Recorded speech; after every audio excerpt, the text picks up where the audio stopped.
Hello, I think we're live. Give it a few minutes, let people get in here.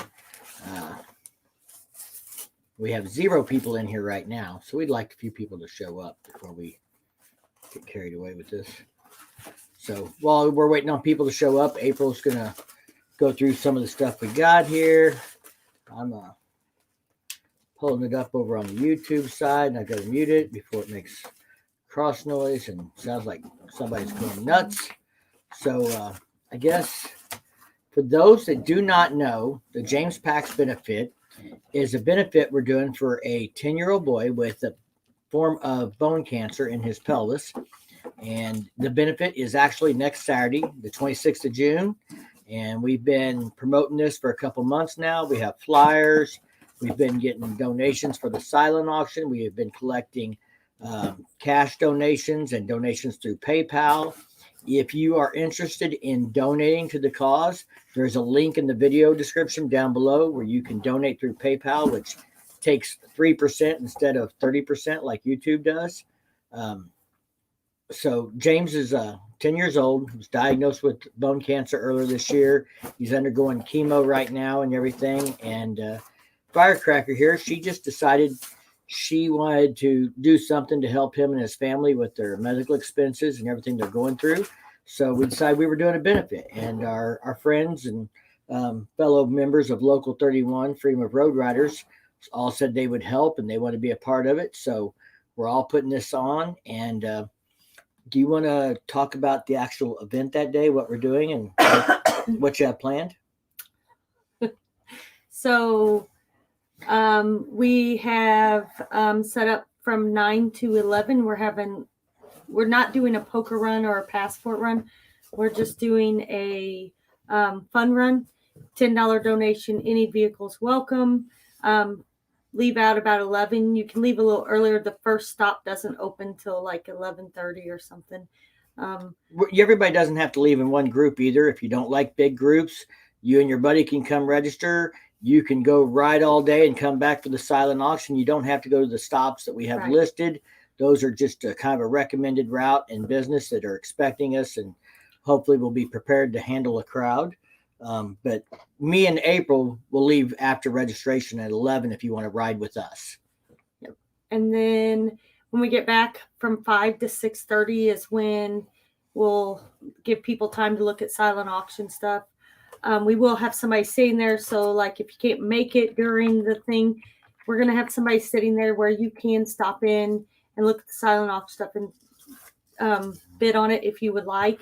But the main thing while the ride's going on is going to be nothing going on down there, but the silent auction stuff will be set up.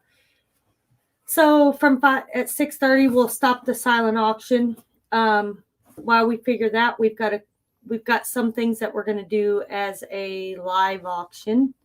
One of the objects. Should I try and pull that up for them?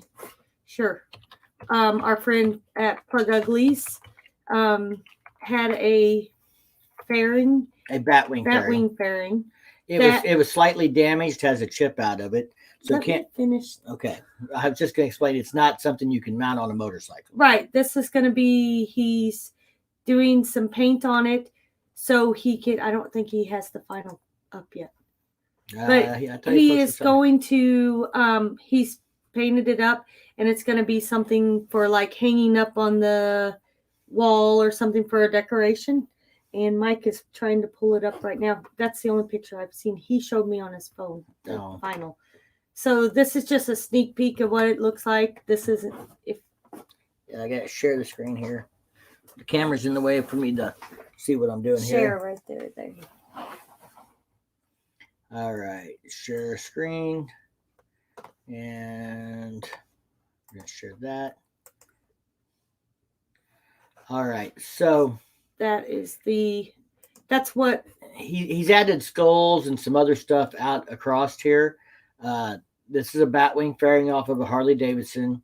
I know there is a little bit of damage to it. It's not something you're going to put on your bike unless you want to do some work for the, it's got a chip in the corner and it's got a one of the screw holes is broke or something for the mount, the plastic on the inside of the fairing. So it's intended to be artwork, not an actual full functioning fairing. But if you really want to put it on your bike, you can sure enough buy it and do a little work to it and get it on there. So 87 Ricer said, I just stopped driving for the night. This is my highlight for the night. Well, thank you, 87 Ricer, and you be safe out there, brother. We were up in your neighborhood yesterday in Owensville for the Shriners Passport run. Rode up around Catawissa and Beaufort and up in that area and stuff, and we had a great day yesterday. 200 miles, and I'll show you everybody my sunburn. Woo! So yeah, I'm toasty. So we also have pull up the quote. So we'll go to the benefit page. Yes. So Local 31 had a quilt made. We paid a lady to make it. We were going to do it for a raffle, and we just saving it. And then we decided we're going to do a raffle. Well, we didn't get tickets sold, really. So we decided our local decided to donate it to the benefit. So we're going to make it one of the live auction because at 6:30 we'll start the live auction. It's probably down there a little ways. Yeah, because I just posted stuff. I keep going. I'm going. I know. There it is. So that's the quilt that we are donating for the live auction. We have several baskets and stuff. A lot of them I don't even know what they are. I have people going to be bringing me stuff this week, and I'm going to be meeting. So some of those might be live auction things. We haven't decided yet. We're trying to kind of decide just to have a few live auction things. So in the meantime, when you get back, you can get either a hot dog or a hamburger, a bag of chips, and a drink for $5. And all the money goes back to the benefit. Then I'm figuring around 7:30, 8 o'clock, the band will start playing. And we'll just have a good time after that. And there will be a bartender. The Moose is a private club, but there will be a bartender. So even if you're not a member and you would like a cold beverage, you can have one. This is not just a biker only thing. I mean, we appreciate all the bikers coming out and doing the ride and supporting it, but we're looking for people from town to come out and bid on the silent auction item stuff, because not everything is biker related, although there are many biker related items. But we've got embroidered pillowcases and gift certificates for restaurants and stuff. I'll show you guys some of the stuff that she has posted lately. Let's see, since the last time we did this, we got the gift certificates from Sput's Place, a $50 and $25 gift certificate. If you're in this area, that's a great place, right on the North 63, just past the Phelps County line. About 10 miles from my house, and they have great food, and we appreciate his support. The Midwest Drifters MC out of Rolla, Missouri, besides a cash donation they had already donated this photo frame with this poster in it for a auction item. And those frames are made by Razor, but the donation's actually from the Midwest Drifters. And then one of Local 31's members. Well, that I posted, but it's going to be it's going to be a basket. So that's going to be part of the basket. Other stuff coming with that cutting board that he had made. So that's a custom cutting board that was made. River Bluff Baggers donated through PayPal. Thank you, sir, very much. Yes, thank you. But yeah, this is a cutting board. It's very nice. The other side's the actual cutting board part, and then this side's been wood engraved. And that's going to be along with some other items in a basket. Oh, by the way, if anybody still has their YouTube stickers that they didn't get sent to us and they still would like for us to give to him for the sticker board that we had made for him, you can still send those to me and Mike, and we will still, even if we don't get them by the benefit, we will get them to him. We've got a piece of board made, and we're going to get his name or something put on it. I don't know if we're going to do a inspirational message or his name on it. We thought about something like "You got this," or we could just do James's sticker board. He has brothers and stuff, so it might be important to have his name on it, so there's no Right. fighting over it. But we're gonna do something, and And I did get in touch with his mom. Depending on how he's feeling, they are going to try to have him there around 5 o'clock and hang out till about 7 if they can. But it's only if he's feeling good, so we could at least present him with that board and stuff. yeah, he's been doing chemo, and he's had some tough days. Do you want to tell him what that is in the picture? Oh, that is I guess it's antique, sewing table that we got donated. Mike's uncle actually went and put some, stain or finish to kind of Just polish it up a polish little it bit. up. But if you see that little line on the top, that splits there and opens up, and there's a place underneath that for like sewing machine stuff, I guess, or whatever. But yeah, hopefully someone's interested in that. Yep. And then these are some cups that April's your aunt made. They Twisted say tumblers. cure childhood cancer. And on the other side of the cup, it has the ribbon. And she made us 2 of those, so we've got those. And then this is interesting. So this is a relative of one of his teachers, of James's teachers. She is an artist, and she is donating this piece of artwork. It's 14 by 11 on mat, matted to a 20 by 16. Retail value is $250. The artist will ship the original painting to the winner upon the end of the auction.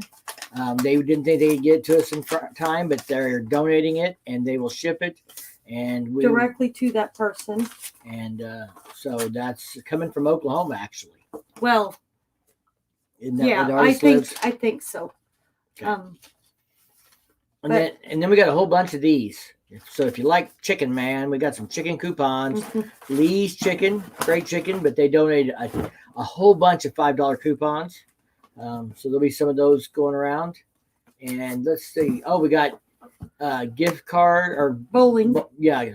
So gift cards for the bowling alley, Coach Like Bowling Lanes. If you like to bowl and you're in the Raleigh area, that would be great for you. This here is from who? That's $15 from Master Donuts. All right. Donuts. Who doesn't like donuts? I'm telling you, I've never met a biker that didn't like donuts. So this says free one topping. There's 2 of those boxes, and they're good at Papa John's for free one topping pizzas. All right. And then we have several more baskets and stuff that we'll be getting this week. We've got some things we've got to get chased down and get done this week and stuff, but it's coming together, and we're expecting a really good turnout on Saturday. I think the weather last time I looked was going to be pretty good. I'm going to double check it right now, but like only a 15 or 20% of 15 or 20% chance for rain. I have to go back. Are you wanting to look at this month's? Yeah, because this is what I've got so far. I just need to see. So this is June, and we just had another contribution. Yep. Okay. River Bluff Baggers donated. So right now I'm showing our total PayPal donations because we've had to reset a new one up because they expire. I'm showing we're at $1,748 in cash, PayPal and cash donations. And that's before we even get started. Yeah, because we had the Miller House. We did the Shriners Passport Run yesterday, and the Miller House was the final stop for that, and they gave us $60 cash donation. And thank you, River Bluff Baggers, yes, for your donation.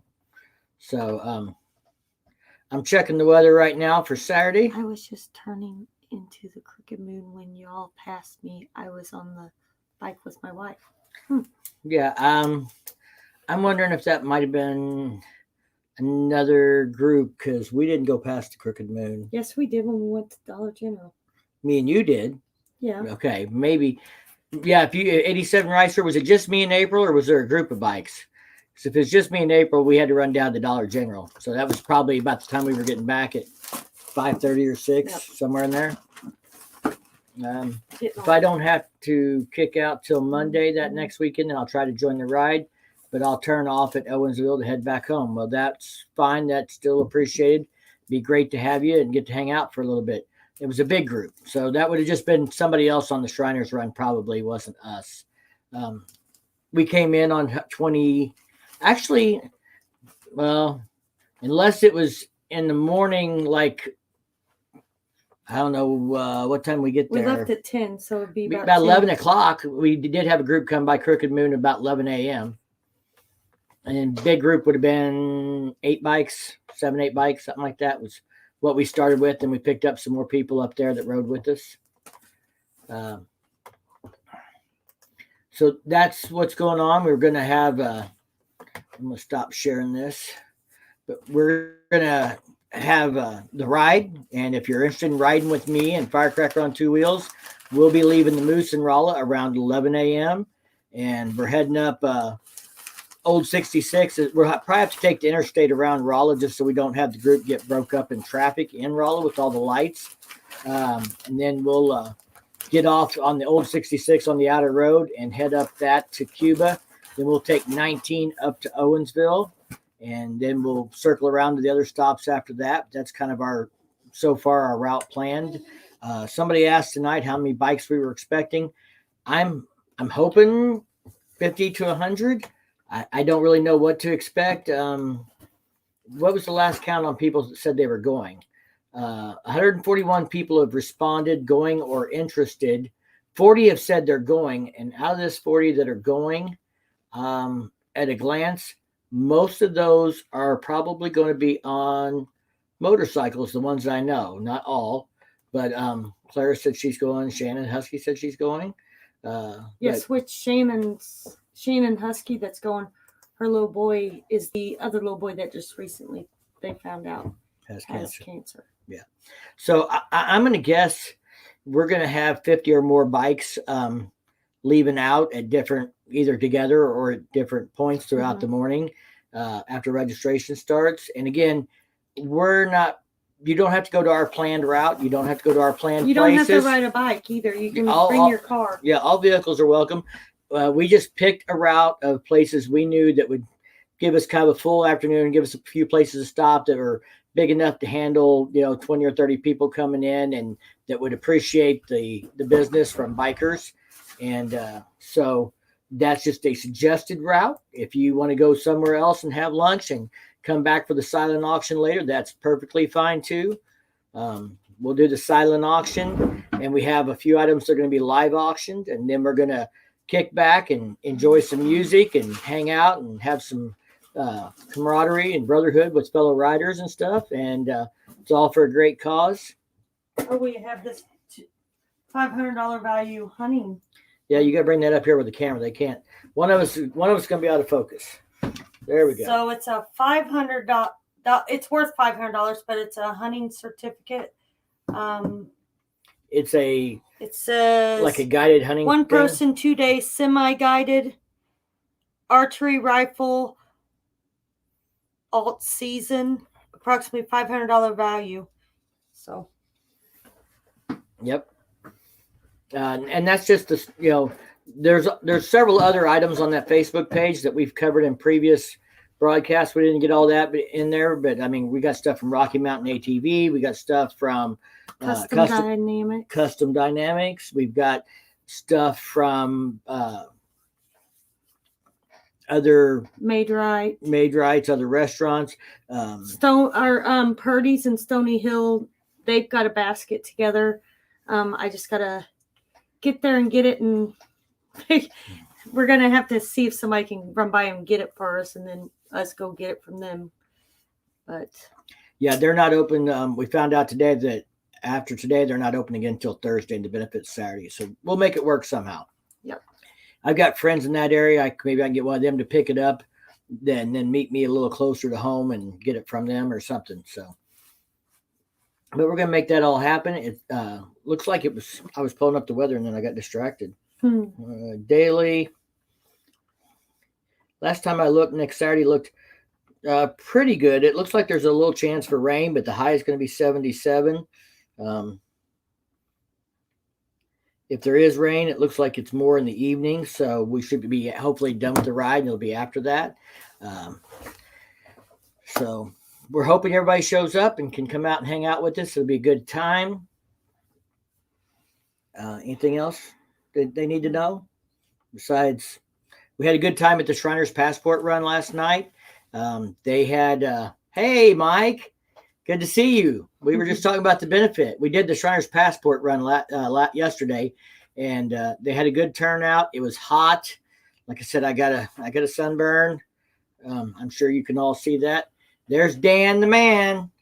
And so we ended up not leaving up there till after 11 p.m. They had a street dance afterwards, and a lot of the proceeds, the bar was donating tips and things to the benefit, and they had raffles going on. And so we had a good time out there at the Shriners Passport in Owensville, Missouri. And I think a few of those guys are going to try and come out and support our stuff. So we're going, we didn't announce that Saturday, July 3rd, we're going to go to the 3rd annual Stars and Stripes Bike Night at Lake Ozark, Harley Davidson. Yeah, Lake Ozark, Harley Davidson. Mr. Bodine and Mr. Dan, are you guys going to be at the Stars and Stripes Bike Night on July 3rd at the lake? I know, Dan, you made it there last year because we met up there last year. And so we're planning on going. I've got it scheduled, worked out, and cleared out. And so we're going to get up there that afternoon. The bike show's at 4, but we're going to try and get there a little early. Maybe go down to the strip to, you could probably guess where, the Ice Hole, have a cold beverage before the bike show, and then head over to Lake Ozark, Harley Davidson. It's a fun burn when you're enjoying the time. Yeah, I didn't feel it too bad until after we stopped riding and I didn't have the wind cooling me off, and the sun went down and it was kind of hot standing out on the street. And then the weather kind of blew in. It cooled off a little bit last night. There were some storms up north. Dan says he'll be there. So Dan, are you bringing the lovely Miss Brenda? I hope so. And then hopefully Mr. Bodine will be there again. So we can hang out a little bit and stuff. Don't know yet, he says, Mr. Bodine. Yeah, it's this time Mike will have more time to hang out and talk. He won't be distracted by demo rides. Mm-hmm. No demo rides, but I probably will have a GoPro running around taking pictures of the bikes at the bike show. We did a video on that last year, didn't we, Dan? So, yeah. Do we want to talk about anything else? Do we got anything else planned yet for July? I don't think we got anything else on the calendar that's bike related. I mean, we're gonna do Cody Jinks concert, but that's not bike related particularly. But it'll be a good time. The honor flight. Oh, the honor flight is July 10th. July 10th, yeah. So the wife will be with you there. All right, good deal. If you guys don't know what the honor flight is, an 87 Ricer, you probably want to check this out. This is up in your neighborhood, up toward Herman. I think it takes place at a winery between Owensville and Herman's where it starts, the White Mule. Is that right? We did this a couple of years ago. The last time we did it was before COVID. But they do a run, and the money all goes to the honor flight. And the honor flight is where they escort the veterans home when they come home from overseas and stuff. And some of you may have heard about that. Like they'll do a motorcycle escort while they're on a bus, taking them across different states and things. And so this helps fund that honor flight and stuff for them. So we're going to go try and support that in July. So 87 Ricer. I'll make sure I share a flyer out on Instagram and Facebook so you can see that. I know that's in your area. Anybody else up in that area should check that out. It'll be a good time again, always. When you go to Rosebud on 19, yeah. So I'm pretty sure where it starts at and stops at. That's where it was last time. But we've got a flyer for it. We'll get shared out. And I think that's the only thing we've got on the books until September. Early September, we're talking about West 60 Cycles' party. That's down in southwestern Missouri. West 60 Cycles has a little mini event, and they have a really good band. And our buddy at Law Tigers has been telling us about that. And one of the bands. When was that? It's early September. Well, it better not be the 7th because that's your birthday party. No, September. Oh, okay. Wrong month, baby. Well, there's homecoming for 4 in August. Yeah. Oh, we do have homecoming in Urich, Missouri in August. We'll talk more about that when it comes. Shovel Fest in September. Yes, I think the weekend before Shovel Fest. The 4th? Maybe. Because then we got Shovel Fest, and then we've got Bike Fest, and then we got Bikes, Blues, and Barbecue. September's an awesome month. We get to do a lot of fun stuff that month. And that's when we take our bikecation. So, do we want to throw a link out here and let anybody else come in and talk about stuff they're doing or going on? So we'll do the invite thing here. Copy that to the clipboard. Paste that in here. And so, yeah, if you want to join in on the stream, talk about any rides or rides you did this weekend or what's going on, or if you've got a channel and you want to talk about that, we'll give everybody to do that. When is Shovel Fest? It is the weekend before Bike Fest. I know that. Here you go. Hang on. I'm getting it because I put it in my phone. My official. Shovel Fest is September 11th. September 11th. Yeah, Shovel Fest is an awesome time. Dan, you should find a way to get there for that if you can. Come hang out with us for the afternoon. You would really like that. Dimsy's waiting. All right. So we're going to let Dimsy get in and talk a little bit. Let him to stream. Hey, Jordan, how are you? Oh, working still. Can you hear me all right? I hear you all right. Okay. I don't know why my camera is not working. Oh, wait. I know why. So, there we go. So, yeah, 87 Ricer said he was at Purdy's when he got his buddy on the Rebel. He got the guy's buddy to ride his Rebel here recently. Did a little video on Instagram and stuff of that. But so, yeah, Purdy's is a great place. They do a lot of great events there, biker related. They're big supporters and stuff. So, what are you working on, Jordan? Shit. Is that for your Overlander? Yes, actually. I may be selling it. Already? Well, I'm going to tell you and the people that are here from my channel as well. So I bought another KLR,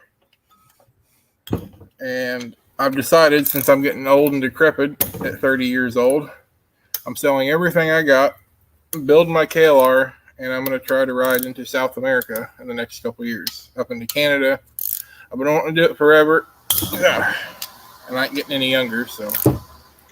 Mike Bodine asked what was going on the third. April will respond on chat, but on the 3rd is the 3rd annual Stars and Stripes Bike Night, which includes a bike show at Ozark Harley Davidson. And that's July 3rd.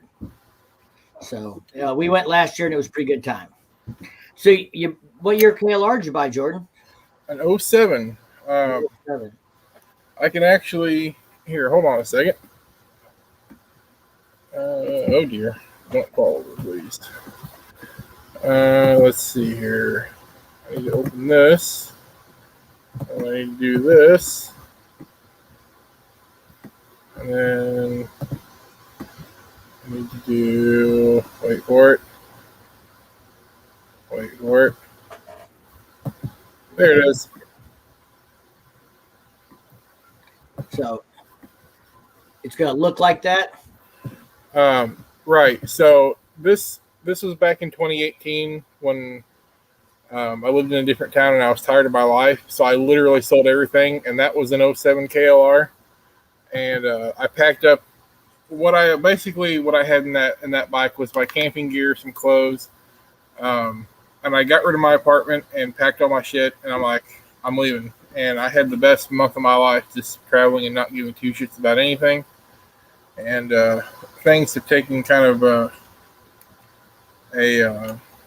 road to the south, so I'm gonna do it while I can.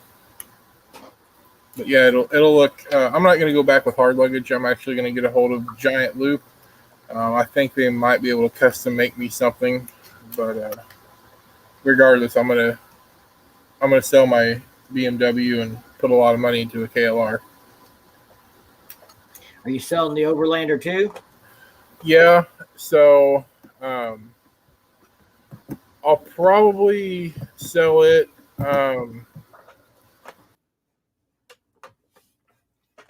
Device not connected. We lost you. Jordan, if you can hear us, we lost you. Mike Bodine, yeah, you're welcome, and hopefully something works out where you can catch up with us there.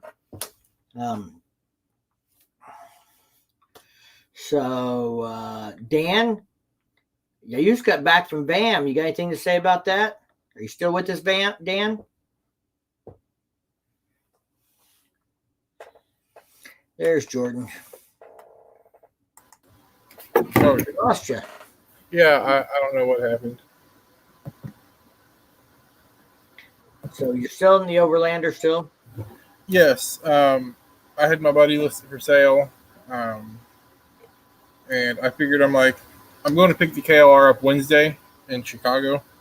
So I'm going to give it till probably Tuesday, and if it doesn't sell, I'm going to go and keep it around maybe. But I mean, the thing's so cheap, it's not a big deal. I don't know. I'm slightly stupid, is what it is. Trying to minimalize. Yeah. So we got Ozark HD Riders in the chat, and I don't know if he wants to try and get on the stream or not. Oh, okay. He just got back from BAM, and for those of you that follow several moto vloggers, BAM was a motor vlog meetup in Virginia, at Tazewell, Virginia. They did last weekend. We didn't get to go to that, but I got to watch several videos of it. The bike night at Lake Ozark Harley Davidson, Mike, starts at 4 p.m. That's on 4 p.m. Saturday, July 3rd. But I know BAM was a big time, and I'm going to guess they had 40 or 50 motovloggers maybe. I mean, I know I saw 15 or 20, different ones in videos and comments and posts on Instagram, and I'm guessing more that I didn't know there. So I don't know if they have a final count.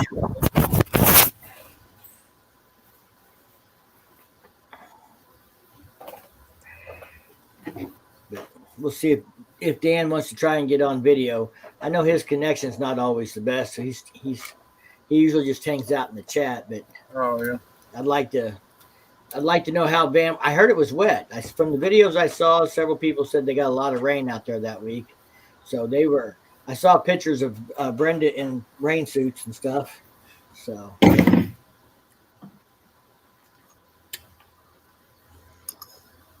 No, it's a little.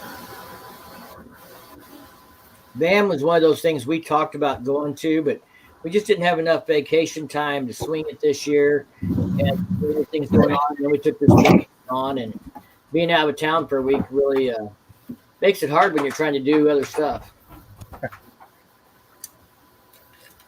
Organizing a benefit like this is quite a bit of work. I mean, more than people realize probably. You're constantly trying to chase people down and meet up with them to pick up donations and things like that, and you're trying to post every day about it to keep it where people see and hear about it on Facebook and stuff like that. Facebook's we were talking about this with the guy doing the Shriner's passport run. I have posted about this benefit and talked about it and posted about it and shared posts about it and everything else for weeks, and he did not see a post on Facebook about it until the other day from me.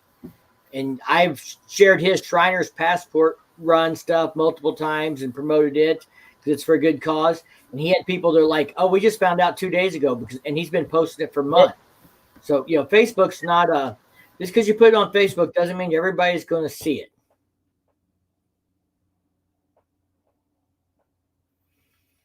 Yeah, Dan says there was probably 40 to 50 there, but 32 was the bike count when Mr. G took him on the back of the Dragon. So, yeah. Always on vacation, but not on vacation. That's because you drive a truck over the road and you're always somewhere in the country. Yeah, do I not? I don't. I was just talking to my buddy the other day about trucking, and he's like, "Do you miss it?" I'm like, "God, no. I've had enough of that shit in my life. I like being around it still, but."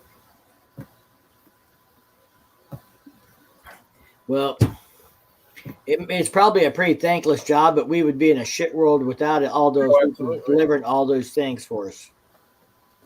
I think I've got friends that do that, and I think people forget. I'm trying to get my autofocus to Oh yeah. I had to clean. I'm a little fuzzy. Yeah. Focusing on the background. April left. It likes to focus on her more than me, which I can understand. Yeah. God, can it get any hotter?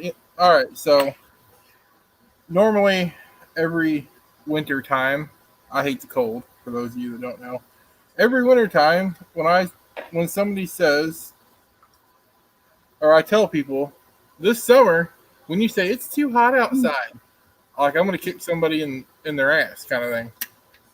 And you're gonna hear me say it. It was slightly too hot today. Yeah, it was hot yesterday. It's pretty warm out. This is about as hot as I can live with. I got pretty burnt. So 87 Ricer says he does frozen foods reefer.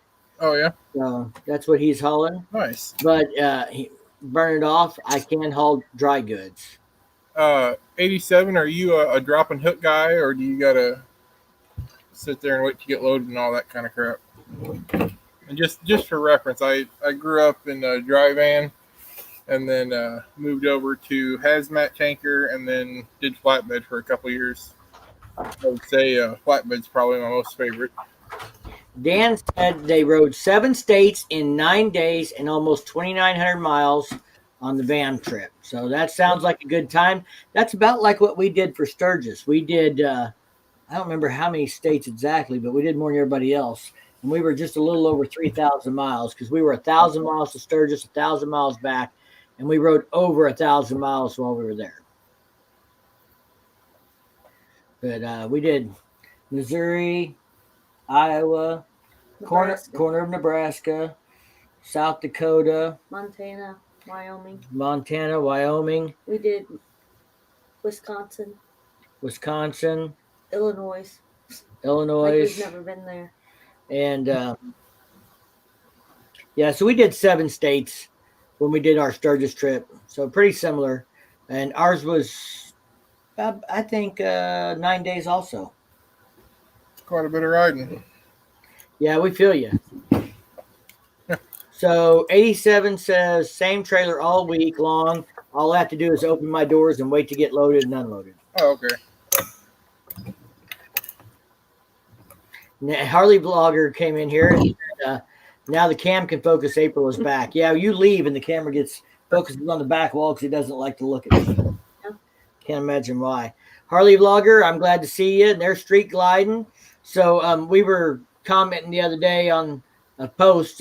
So yeah, this is that benefit next Saturday that you'd mentioned once before about trying to come down and record for. I know you don't do Facebook, so I'll go over this real quick for you again. It's Saturday, June 26th at the Moose Lodge in Rolla, Missouri. You can always reach me at ridingintheozarks@gmail.com if you've got any questions or anything, since you don't do Facebook. And it's the sign up is from 9 to 11. You can ride out before 11 if you don't want to stay and ride out with me in April, but we're riding out at 11. It's just a fun run, $10 donation, no poker draws, no passport stamps. There's recommended stops, but you can go any way you want, go where you want. Hopefully you come back to the Moose Lodge at the end for a silent auction. And we have a couple of live auction items. We covered that in the beginning of the video. If anybody wants to know what all that is, we've got even more stuff in. And so during the live auction, we're going to be selling hamburgers and hot dog plates for $5 for like a hamburger, chips, and a soda, or a hot dog instead of a hamburger if you don't do hamburgers. And all that money from the food goes to benefit James Pack's benefit as well. And then after the silent auction, we have a band, and there'll be a bartender. So it's not an open bar; you have to pay for it. But we paid for a bartender, so you don't have to be a member of the Moose to be able to buy alcohol. The band is playing for free; they've donated their time. So I'm just trying to get everybody to hang out and have a good time, and it be a good event. We think James may be there for a couple hours during the silent auction, those couple hours, if he feels well enough. He's had chemo and been lost some weight and struggling a little. Doing like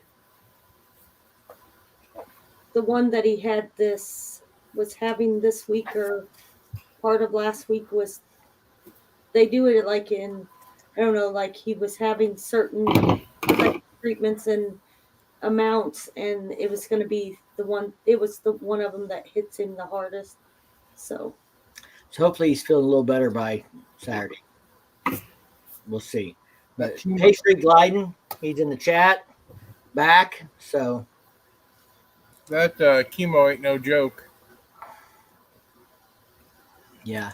Well, you imagine 10 years old and can't hardly walk and going through that. Yeah, it'd be terrible. So, hopefully we don't know if he's going to feel up to doing it this week, but he painted or drew something. Oh, so his mom messaged me. He did painted a picture for the Friends of Kids with Cancer auction, and they were wondering if that might be something that we wanted him to do. And I told him that if he's up to it and he wants to, that would be great, and that would be something that we would auction off, a painting that he painted. So hopefully he is up to it, and we'll have James Pack's original piece of art, and hopefully he will be there as well to, kind of get to experience all the people that are Harley Blogger supporting him. You to email him the information, please. I got you right now, sir. I will get that on the way right away. It'd be neat it would be cool if someone had a sidecar to get a ride on for him. Well, I mean, it would be cool, but I don't know that his mom will be up for that. I mean, literally, she has talked about having to carry him, up the stairs and stuff after treatment. So, as cool as that would probably be something that would, as a parent, I would say would probably have to wait till he was feeling a little better, doing a little better. It'd be a very cool thing. I get that, but also if he's in the condition that he can't hardly walk, and I was his parent, I don't think I'd turn him loose in a sidecar with somebody I didn't know. Yeah. And so I wouldn't ask him to do that, but that would be very cool. And I don't know anybody with a sidecar, but I did have someone say that one of the people in their group has a sidecar and they don't like riding on the interstate. So they were inquiring about what route we were going to go. So I do think there may be a sidecar there. Can I ride in a sidecar? Jordan, if you really want to ride in a sidecar, I might be able to arrange it. I mean, do I get to drive is the question. I don't care. I like sidecars. I think they're neat. You're so nasty. Ozark said just buried a 38-year-old friend yesterday from cancer. Well, Dan, I'm sorry to hear that.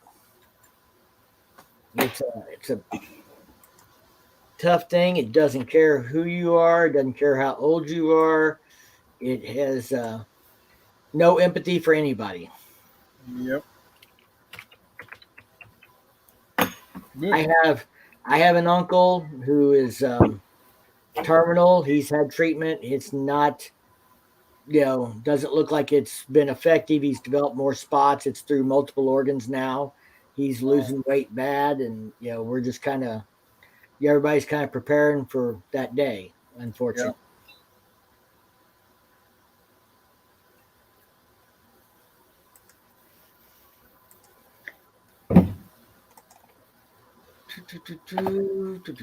I'm getting Ron that email right now so I don't forget, because I'm bad about that. If I don't do it right then when somebody says something to me about it, I will forget and not get it done.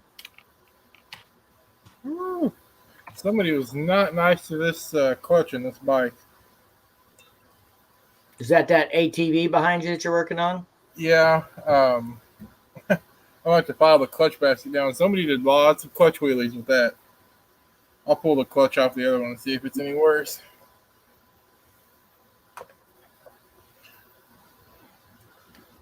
Well,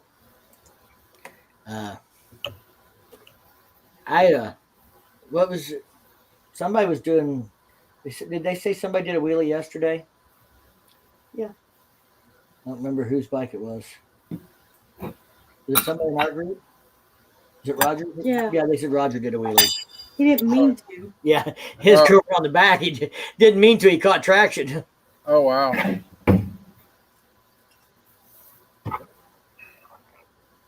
I'm old. What's your excuse, Mike? I got too much shit going on in my life, and I'm unfortunately bad about saying no, not saying no, and I just keep piling more on, and so then I have a hard time keeping track of everything I'm supposed to be doing. That's my excuse. It's not a good one. April says I'm too nice about stuff, and I won't tell people no when they ask for help or ask for something. But I'm, and I get where she's coming from. I do that some, but try and pay it forward and treat other people the way you want to be treated. If they need something, you can help them. Generally I give everybody the benefit of the doubt and be happy to help them until they give me a reason not to. So.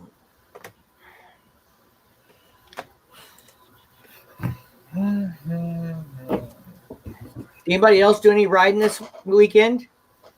I got 200 miles in yesterday.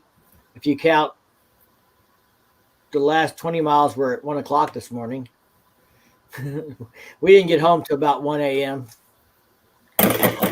Morning rides are the best when it's early like that. Yeah, we left Owensville after 11, and then we stopped in St. James with some friends, and they had a drink, and then we came on back. Nice. So, let's see, 87 right said, I made a promise to my buddy to get his motorcycle permit, and he can ride it to Bike Fest with me. Oh, so if he gets his permit, he's going to ride Rebel to Bike Fest?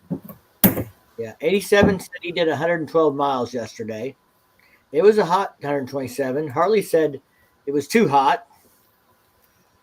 And we had some people who said it was too hot. And we had several people who didn't stay out all day. They had things they had to do and they had to be back. But it was definitely warm yesterday. There's no doubt about that. I haven't actually rode that crotch rocket behind here today because I kind of had to test it. But, other than that, man, I don't remember.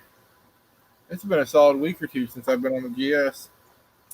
I need to send you a link to the video I did for the GS. I've got it done. I just haven't released it yet. Okay. The King of Baggers thing was last weekend, so I wanted to get that video out before it was no longer relevant or somebody else did it. And then,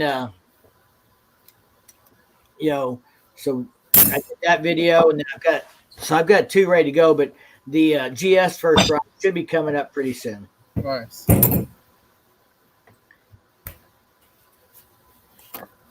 And Rebel, I would ride it if he could handle the 650. If he's just starting out and getting his permit, he's probably better off on the 250 Rebel.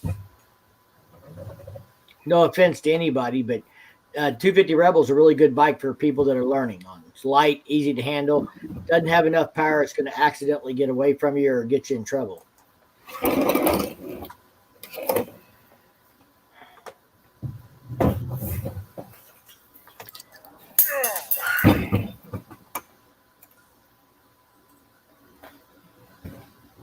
So what is the crotch rocket you guys took on trade you messaged me about earlier?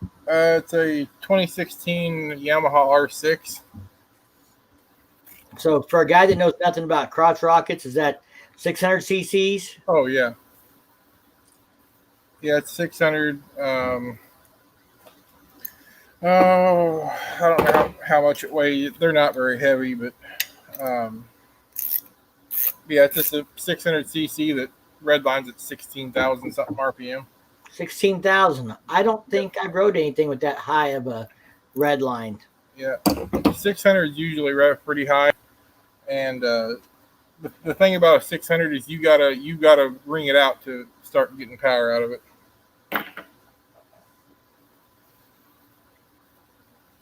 They sound good when they're that high. Yeah, I don't know that I could ride that thing. I don't think I got too much belly. Yeah. Well, something like that we probably won't let people ride. Yeah. It's funny because like I rode some really, really fast bikes the last 6 months, my buddies' bikes and stuff. And I used to ride crotch rockets. And, back in my younger days when I first started riding bikes, I actually had a 600 and I thought it was actually fast. I mean, it's quick, don't get me wrong. But I've rode, 200 horsepower bikes and then some now. And I got on that today and went like first through fourth gear. And I mean, I was doing close to the speed limit, I guess. And I'm like, dude, this thing's actually kind of disappointing.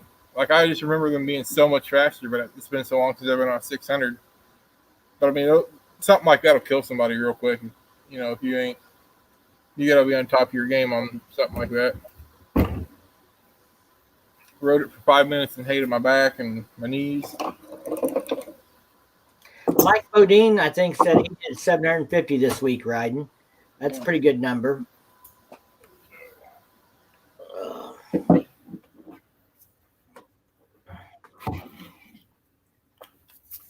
I didn't. Saturday was Saturday Road. My bad. Yeah, I was gonna say we might have to mute you. Yeah, no, I mute it when I use this. I just accidentally had my panning button. But, there you go. We can't hear you now. Get the air ratchet out. I'm going to throw a link out there if anybody else wants to get in on the stream and talk and stuff. Again, the purpose of this is to remind everybody that we have the James Pax benefit this Saturday. We would love for you to come out and ride with us. Come out to the silent auction and bid on items. We don't care what you ride. We don't care if you drive. You bring any vehicle you want. All vehicles are welcome. I saw something kind of interesting earlier this week, and then, I haven't seen something like that in years. And then I saw another one of them tonight, but like a 2-door station wagon from the 50s, like a Bel Air station wagon. I saw one at the gas station earlier this week one morning, and then tonight we happened to see one in someone's garage that we were talking to about the benefit. So, sorry, the nut I was taking out was not cooperative, and I missed what you said. Something about a Bel Air or something. Yeah, I saw earlier this week. I saw a 2-door station wagon Bel Air, and then tonight I saw another one that actually is in someone's garage in this area. And their 2-door station wagons are pretty rare. Are those called Nomads, or is that something else? I couldn't tell you. So there's a guy up the road, like 3 houses up, that has one of them. Mr. Bodine said he went to Little Rock and Lake of the Ozarks and then to the Uranus Fudge Factory. Well, Mr. Bodine, anytime you're over at Uranus, you're only about 20 minutes from us. So, yeah. If you're ever in the area, feel free to shoot us a message on Facebook or Instagram or something, and we can stop and have a iced tea, cold beer, glass of water, or whatever.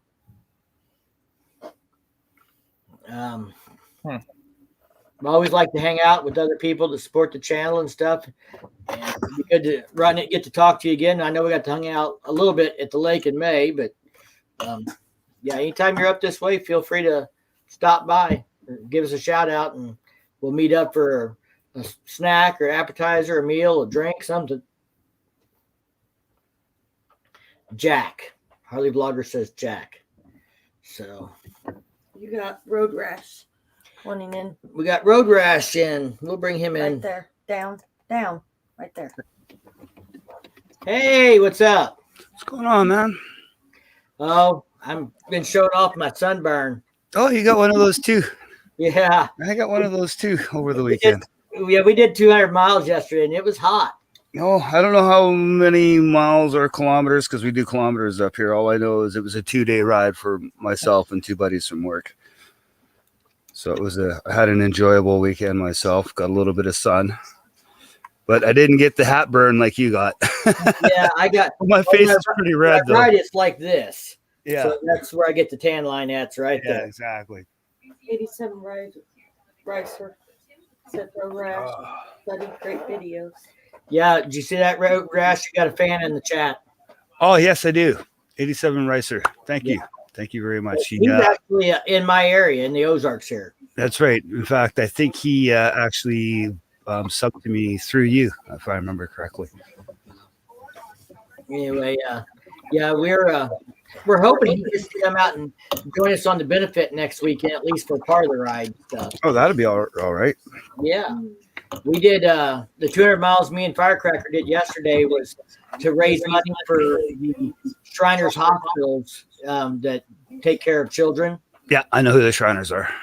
So it was a what they call the job they do. Run, and all the money went to the Shriners Hospital in St. Louis. Nice. That's awesome. Good cause. They had a passport run. They had 50-50s. They had a band after the run, and they had a street dance. So they closed down a block of the street and had the band outside in front of the bar, and we all stood around the street and drank and watched guys do burnouts. We watched one guy almost drop his bike trying to do a burnout as he was leaving, not holding the front brakes solid and in place burnout.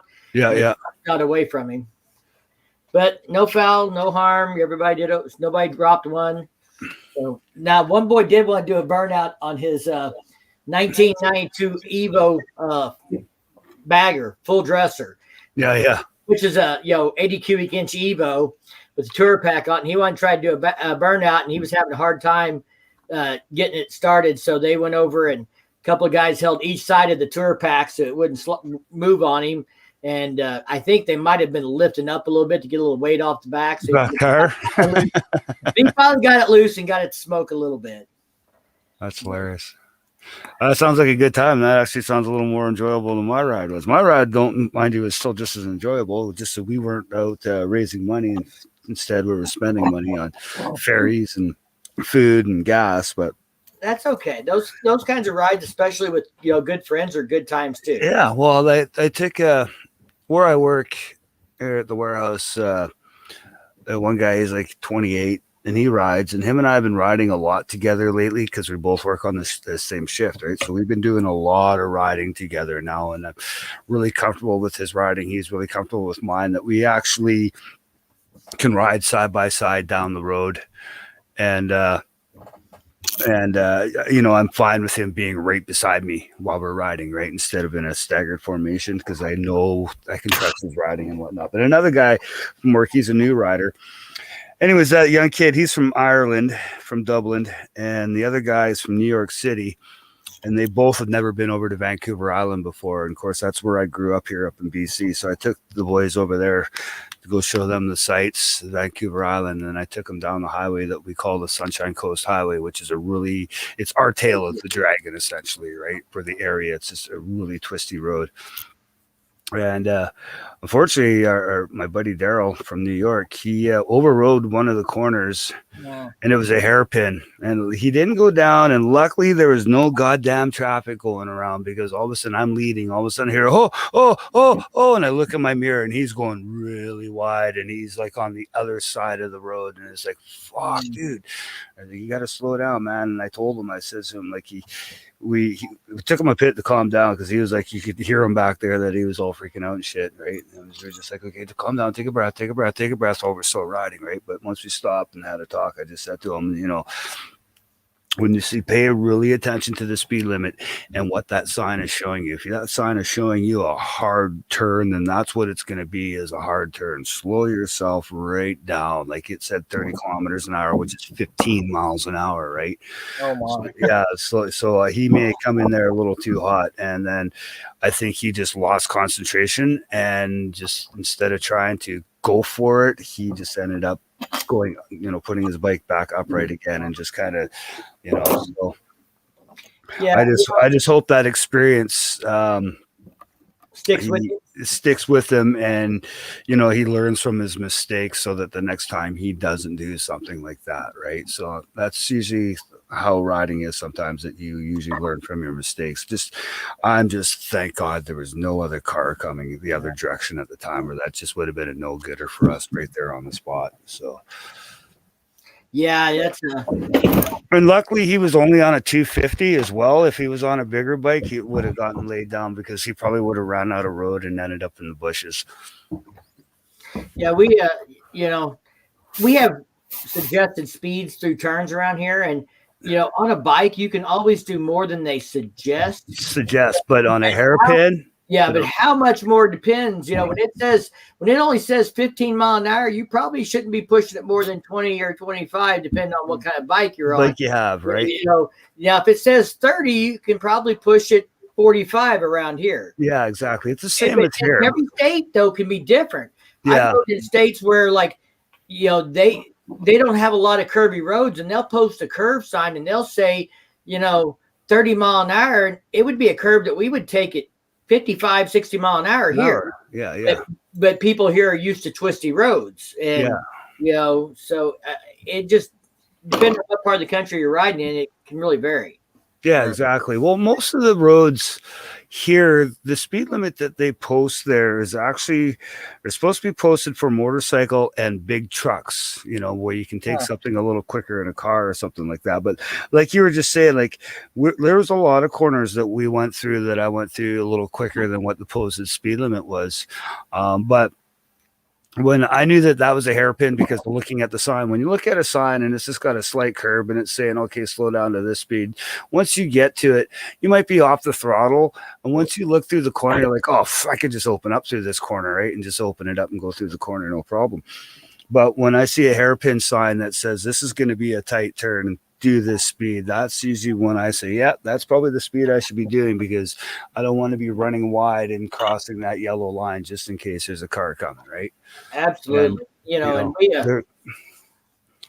So that was really our biggest scare. But other than that, they really enjoyed themselves, because one being from New York City, he's used to the concrete jungle, but he's been living up here for a while, but that was scenery he just hadn't seen before, right? So he was just like, he was enjoying how beautiful it was. And then the other guy from Dublin too, a lot of people told him, oh, wait till you go to Vancouver Island, because it's a whole different vibe over there than it is here on the mainland where we live, right? They're all hippies and everybody's got all day long to do whatever they want, so they go at their own pace, right? Where here it's all hustle and bustle, right? You got to go to get home and through traffic and blah blah blah. Well, talking about the hairpin turns and stuff, I've got a wrecked Harley Davidson that a friend of mine was riding. It was my first Harley. The 87 Ricer probably knows where Klondike Hill is, because it's not that real far from where he is. It's east of him, but there's a set of double 90s on a fairly, I would say it's one of the top 5 curvy roads in Missouri, and trafficked by motorcycles a lot because it's a fun road. And on that road, there's a set of double 90s on a hill, and it's called Klondike Hill, but it is notorious for bike wrecks and deaths and fatalities. There's probably at least a fatality a year on that hill, and that's where my buddy wrecked my Dyna. And he came into that first 90 too hot, and he laid it down till it was dragging. I mean, he ground metal off the pegs. You can tell. Oh yeah, he ground the shit out of it, but he couldn't make the turn. He was dragging, and he hit the last guardrail post on the other side of the road in the turn. He didn't hit a car or anything, luckily. He across the road, and it slowed down, dragging as it was going. Yeah, he just ran out the road before he could clear that guardrail, and then he'd probably just been in the brush and the trees, but he'd probably been better off. But it's just sometimes you do have to take those signs, they tell you that's for a reason, and so it's probably best you slow down once you know the corner. This is an unknown road. I've only ridden this road once. These guys, this is the first time they've ever seen this road, right? So this is an unknown road. So unknown roads, you tend to want to heed what the speed limit may say, on certain corners, until you know the road and you've ridden it many, many times, right? Right. But even then, this road has also got driveways, because this is just a narrow little 2-lane road. It's pretty much the same thing as the Tail of the Dragon on how wide it is. But there's driveways and side roads that come out, and there's trees all the way down. So there can be cars, people who live in these properties just pull out in front of you and stuff like that. So, you don't want to go ripping down it too fast. You got to be very cautious as well as you're riding it. And I kept telling the young kid, Brian, I was like, dude, you got to slow down, man. Just slow down. Just enjoy the ride, man. There's no reason to rip down this road. I know you want to drag knee because you're on that type of bike, but there's no need to. Just enjoy the view, man. Not how hard you can hit the corners. Right. That's why I like the cruiser, because at least then I can slow down and enjoy the view. Harley Vlogger's on here. Harley Vlogger's also in Missouri. And this Klondike Hill, I don't know if he knows it by name, but he probably knows the road. It's Highway 100 west of St. Louis on the north side of the river. And it goes into a town called Defiance, Missouri. Yeah. It's up in wine country, and there are, you talk about driveways. I mean, up there, we've come around the curve, and there is a farm tractor pulling an implement for baling hay or doing something else, going 10, 15 mile an hour down the road. You suddenly got to get on the brakes, and there might be shifting down. Yeah, exactly. No, those are just like, driveways are a killer. They are. Yeah. It's real simple because especially, ones that have blind spots and stuff, and you live on a road that only has a certain traffic at certain times because it's a ferry that connects to that highway from another section or from another island. And then, traffic comes at certain times. The double 90s that I'm talking about, Klondike Hill 87 Ricer, that is before you get into Defiance. It's back up kind of in the hill country there. Let's say, probably at least 5 miles before Defiance. But if you're coming into toward Defiance, there's a hard 90 to the right at the top of a hill, and then a hard left back, and then it drops down off the top of the hill. So I'm sure you guys, if you've ridden 100, you've been through it.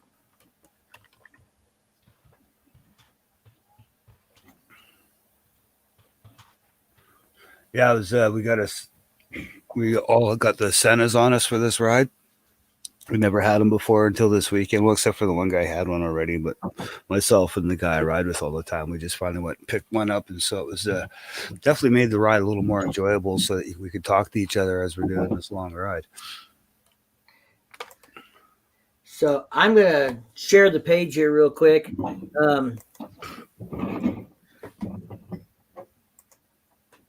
This is I just looked it up on somewhere, but it shows you a little section of the map here, and there's the Missouri River, and Got that thing up there. I gotta take that off. There we go. There, right there in that map, you see that little double 90 there? Yeah. You're just starting to you're coming off the top of a hill right here, but you're still kind of on the top of it. Yeah. You got a hard right here, and then you can make this hard left, and then it drops off the hill pretty quick. But it catches people because they come over this hill, and then there's, just after they crest the hill, they find this double 90. Yeah. Going that way. And it's on the Katy Trail. And to give them a little perspective, there's where the highway runs down into the Missouri River, and should be right there's Defiance. Have you ever rode that road? Ozark HT. Let's see what we got here. Google Map, Street View on here. Mike and April, I got to run, guys. I'll see you guys soon. Good talking to everyone in the chat. See y'all later. Happy Father's Day to all the dads. Thank you, Dan, and happy Father's Day to you. Yes, and, happy Father's Day. Hopefully you can make the benefit next weekend. We'd love to see you. And if not, then we will see you at the Lake Ozark Harley-Davidson Bike Night. And Miss Peaches 79 is hollering at you, Road Rat. Oh, yes. There she is. I was just looking on the Google Maps here. I got to get over into this page here. But yeah, that hill has been notorious for years about taking bikers out, and I don't know what the state should do about it besides put up a giant flashing neon sign that says "Slow your ass down." Unfortunately, go ahead. Unfortunately, you can put the biggest sign up that you can, and they'll still won't heed it. The only thing that you could really do is just before the corner and the crest of the hill is put a big old speed bump, right? Put one of those that slow traffic down. That would be the only way you could really slow them down, like one of those long swooping, well, not like a short little hump, but one of those long swooping humps that they painted, that they use to slow traffic down in residential streets around here. So I think this was the corner here that I'm looking at. Kind of looks like it.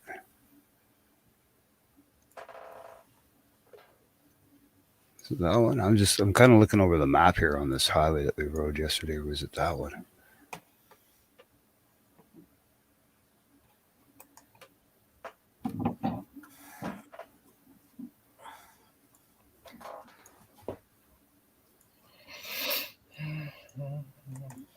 Jordan's sitting here working on 4-wheelers and just hanging out. Yeah. Rest of us are, well, I don't know about the rest of us. I know I'm drinking. Yeah, I'm having a couple beers. We drank quite a bit over on the island there, and didn't get a whole lot of sleep. So by the time I got home, I was pretty tuckered out.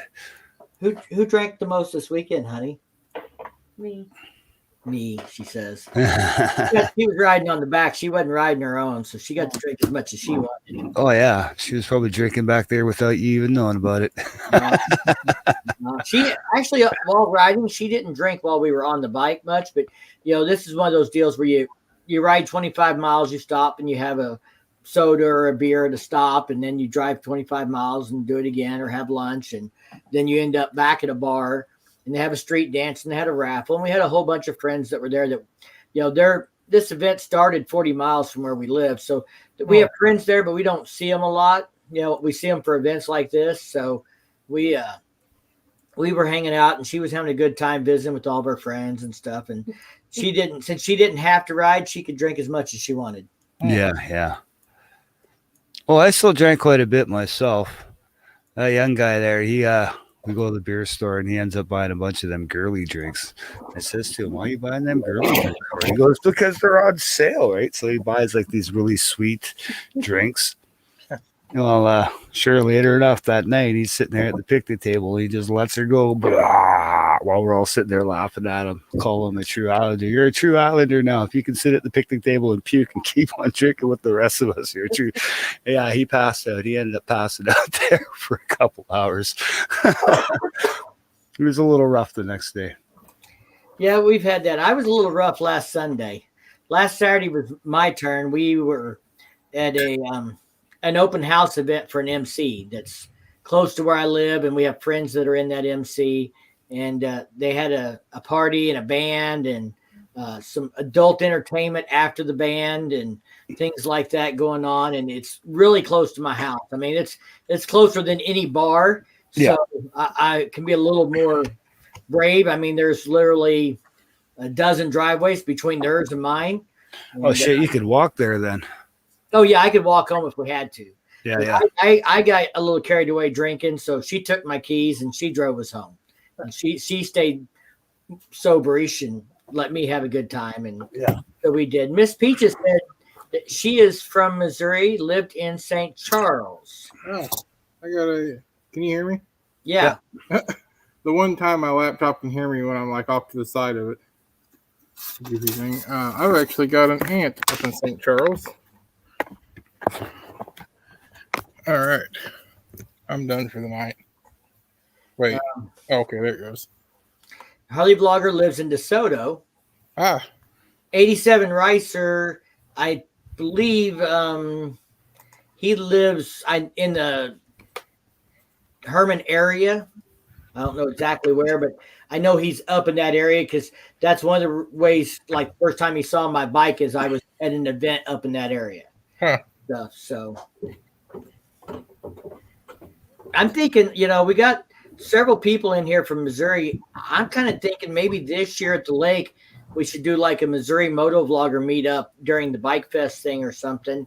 When a lot of people are going to want to be up at the lake anyway for that event, maybe we just schedule a couple hours to all hang out and visit and do a little meetup thing. And then if anybody has subscribers from anybody's channel, they can all meet at the same place and hang out. Yeah, 87 Ricer says in Herman. That's what I was thinking. No, Peaches is from Arizona, Ricer. She lives in Arizona right now. She's from Missouri, but I guess lives in Arizona. In Arizona, yeah. She lives in Surprise, Arizona. Just north of Phoenix. Northwest of Phoenix.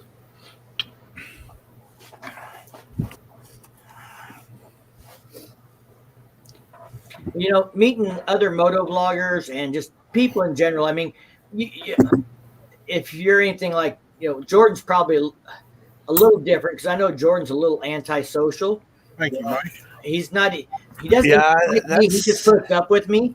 But like most of us, though, I mean, we meet other people that ride, and it's just a friend we haven't met yet. Yeah. We. It's odd because you say that, and Peaches and I were just talking about that because I just had some people contact me going, "Damn, I knew you were coming. I wanted to meet you and stuff like that. I would have loved to have gone ride with you." And in general, sometimes I'm quite antisocial. I'm an introvert, right? I like my own company per se, right? Just being by myself. But when I'm out with people, as long as I'm comfortable with them, then I have no problem, hanging out and being with them and stuff. But meeting new people, sometimes I get a little apprehensive at first, right? Because you don't know what the person's going to be like per se.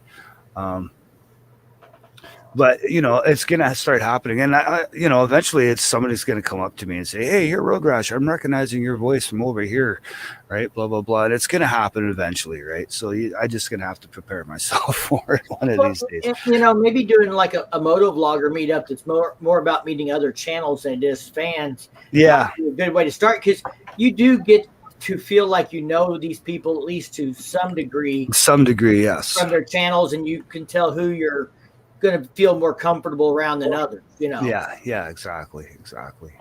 Me and Dan, Ozark HD Riders, we met up last summer. I knew roughly where he was from. We'd messaged a few times, and I had to be down in that area closer to him, not all the way to where he lived, but kind of in between us. And I just messaged him and said, "Hey, I'm going to be down there for a couple hours if you want to come hang out or something." It was at a state park.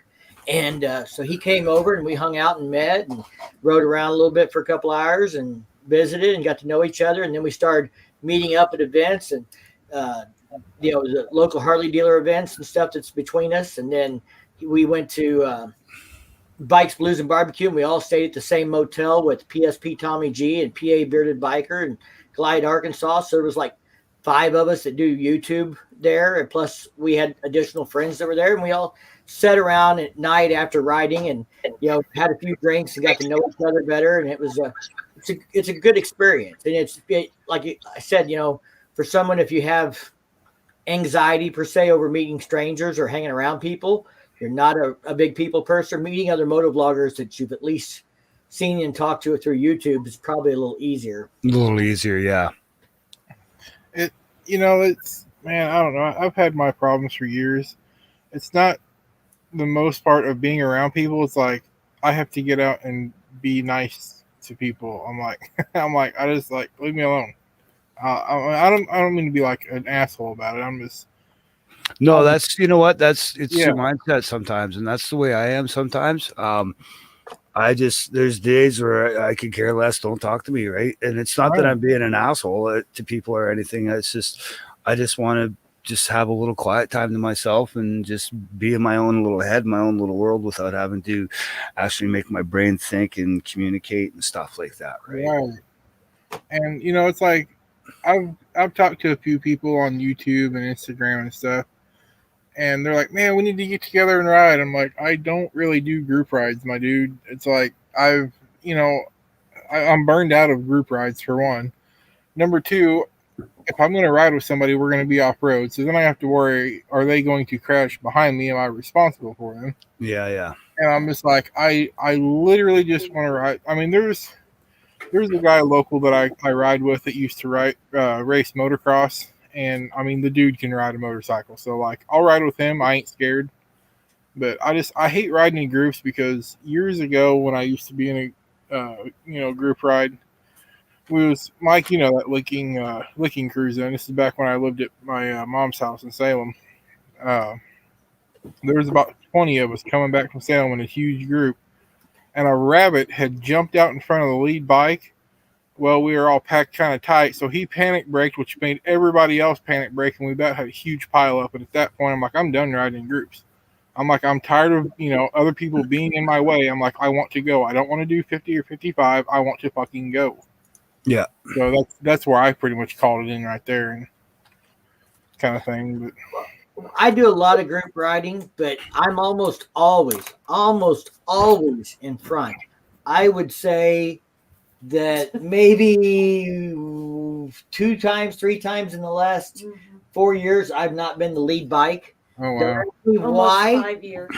I mean, April can probably count on one hand the number of times we have not been the lead bike. And part of that was in Sturgis when we were with other friends that had been there before and they knew where stuff was. Yeah. Oh, But around here, I seem to be, everybody's like, you lead. Yeah, that's how I am too. I'm usually the lead too. And I'm okay with it because they're kind of Jordan's point. There's nobody in front of me. And I tell you, everybody, I'll say, okay, I'll lead, but you ride your own pace. If I get into a corner a little hard, do not try and keep up with me. I'll slow down when I get out of the corner. I'd rather ride slow in a straight stretch and ride fast in the corner. You know? So I'm like, if I get into it in the corner, you just stay and do your thing and you'll catch up and get out of the corner. Yeah, I'm kind of the same way too. Like, especially with the guys from work, because there's a lot of us that ride at work, so we'll do after work rides, and a lot of them live in the city, so they don't know a lot of the back roads out here where I live, where I know all the twisty sections are and the nice little areas. Because I'm not right in the city; I'm way out in the suburbs, so I'm a little closer to the farms and all that other stuff. So they'll come follow me, but I'm always watching my mirrors when I'm riding in a group with the guys from work to make sure that I can see the last guy. We come around a corner or whatnot and we're going down a straight stretch, before I even think about opening it up, I'm slowing right down. I'm looking in the mirror to make sure that I see the last bike in the group of bikes come around that corner. Once I see that last bike come around the corner and start heading towards us, then I start speeding up again, right? So that I know we're all in a group and nobody's going to get lost. If somebody happens to go down, we don't miss it, kind of thing. It's like, okay, wait a minute. Why is that bike not coming around the corner here? Where are you? Where are you? Where are you? Okay, we better turn around and go have a look, make sure he's okay, right? So, because I don't want to leave anybody behind when I'm doing group rides. right. Yeah, it's not. That's the worst thing about doing group rides is trying to keep track of all the bikes behind you. Well, ours in like 20 bikes, we got like maybe we've had the most 7 bikes, right? So I've done groups like closer to 20, and basically when you get over 15, it's almost impossible to keep. It's impossible by that time. You got to leave it to somebody else that has that mindset in the back to kind of keep an eye on what's going on, right? Right, but I have an advantage. I have a really good co-pilot on the back here. Yeah. I mean, when we do something like that, or we come up to a stop sign or something else, and I need to be watching traffic and everything else, She's looking, and she's looking and she's counting bikes and she's letting me know we got you everybody, or such and such didn't get out, and keep the pace slow until they get caught up. Yeah, that kind of thing. She's like, okay, they've caught up, and then we go on. Yeah, so that's good to have that too. Right, when we're riding 2 up, I have an excellent co-pilot. Yeah. No, well, now with all of us, there's 3 of us now from work that have the Siennas. If we ever to do a big ride, it's easy enough where I can say, okay, I want you in the middle and I want you on the tail, right? And as long as we got, somebody in the middle and the tail, we can communicate between the 3 of us and know what's going on, right? One thing I've done is, because I have a street glide, I can, if I get a text and my phone's paired to the display, I can only read, like the first 5 words or something that it's all show. And after that, you have to come to a stop to read the text. Yeah. But I have told people, and I'll put someone like we've got a friend, Bill, that likes to ride in the back, and Bill put my phone number. So I always tell Bill when we do a group ride and he's in the back, I'm like, if something happens and we need to just pull off and stop and wait for people to catch up or something, you text me 411. If something happens and we need to come back, you text me 911. Yeah. It's turning a group around, especially 15, 20 bikes can be dangerous in itself. So you don't want to turn everybody around and try and go back if you don't have to. Yeah. Not an emergency, then we'll just park and wait for them to catch up or call or something else. Yeah. But if it's an emergency, somebody's hurt and we need to go back or we need tools or something else. Yeah. And but he knows we got a kind of a code, a system. He can text me and I can see that right there on the screen without having to do anything else. Yeah, Mr. Bodine, if he's still in the chat here, has donated once again to the benefit. He donates every time we do one of these live streams. He is extremely generous, and we really appreciate how generous he has been for this benefit. and he doesn't want credit at the event, so you probably should not put a dollar amount by his name. I wasn't going to put a dollar amount on any. I'm just going to list List the our names of donations. We offered to let him do a speech at the event, and he's like, no. So, but he is a very, very big supporter, and we really appreciate it. But yeah, group rides can be fun, but they can be difficult. I've gotten I used to put out a post about like, we're going to do a group ride to this state park or to this or that, and I'd give a route, and I'd invite people, and we'd have people we've never met show up before, and we'd have 20, 30 bikes show up. And so now I've gotten where instead of tagging a whole bunch of people and like tagging 40 or 50 people in a Facebook post for a group ride, I can put it out and I don't tag anybody, and whoever sees it, whoever shows up. Shows up. That Yeah. kind of keeps the group from getting too big. Because not as many people, when I tag 40 or 50 people and then friends of friends see it and this and that, it was getting big. And it's not that I minded riding with any one person, but it's like you said, when you get over 20 people, it's impossible to keep track of. Yeah, exactly. Mike, Takes a lot of work. Mike, have you heard of the Ride of the Century in St. Louis? No. So it's about, hundreds of crotch rockets, and they're the ones I've that heard of Rando's ride. Yeah, but these guys will like block the highways, and I mean they're all doing wheelies like they're ignorant as shit. Yeah, Rando's ride I think does some of that. Yeah, but I went to it one year, and it was so freaking crazy. I'm talking handlebar to handlebar, like 5 or 6 bikes wide. It was freaking nuts. I'm like, I am never doing this again, but at least I did it. Yeah, no, that I wouldn't want to be a part of either. Well, you know, Rando's ride, I've actually met him and the guy that does that. And I say I've met him. I've not met him, like shook hands with him. We were at the Rat Run, and he was doing wheelies on a Harley Davidson at the event on the street, which is closed off. It's not like a public drive-through. One end's blocked off. Yeah. And there was just bikes parked down the sides, and he does stunt stuff. He's done it That's different.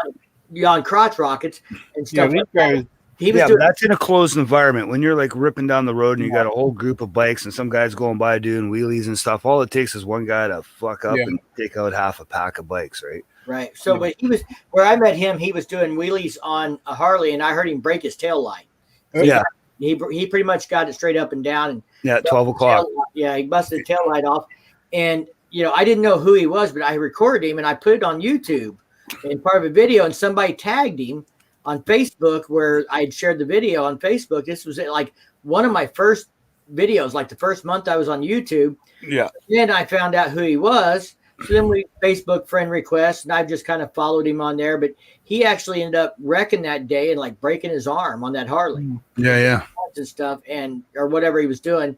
But you know, he does an event in St. Louis called Rando's Rides, and I don't know if they get out on the interstate, but they are back near a bar called Shady Jack's, which is where the rat happen and stuff. And there's not a huge amount of traffic back in those areas, but they get back in there and they do stunts, and they'll be out in the middle of an intersection doing donuts and different things or kind of a stunt stuff. But it's not, at least the area I see them doing, it's not like the highway stuff where they're blocking traffic at 50 mile an hour, you know. Right. Yeah, no, Ride of the Century makes a big loop around St. Louis.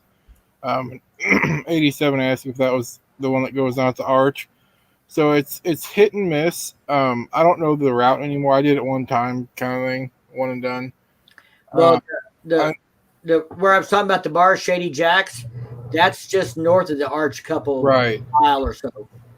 But what I do know is they don't announce the date of Ride of the Century because, you know, with law enforcement and stuff, they will literally give a hint or the day of post, and everybody hits it and does it hard and goes.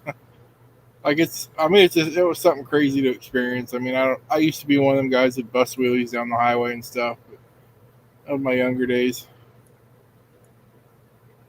I'd be too scared to wreck on my bike, and then all of a sudden I got to pay insurance and be without a bike and this and that. It's like, no, that's the same with doing burnouts. It's like, are you kidding? That means I got to go buy another tire. Hell no, I can barely afford to insure the bike, let alone pay the monthly payment on it.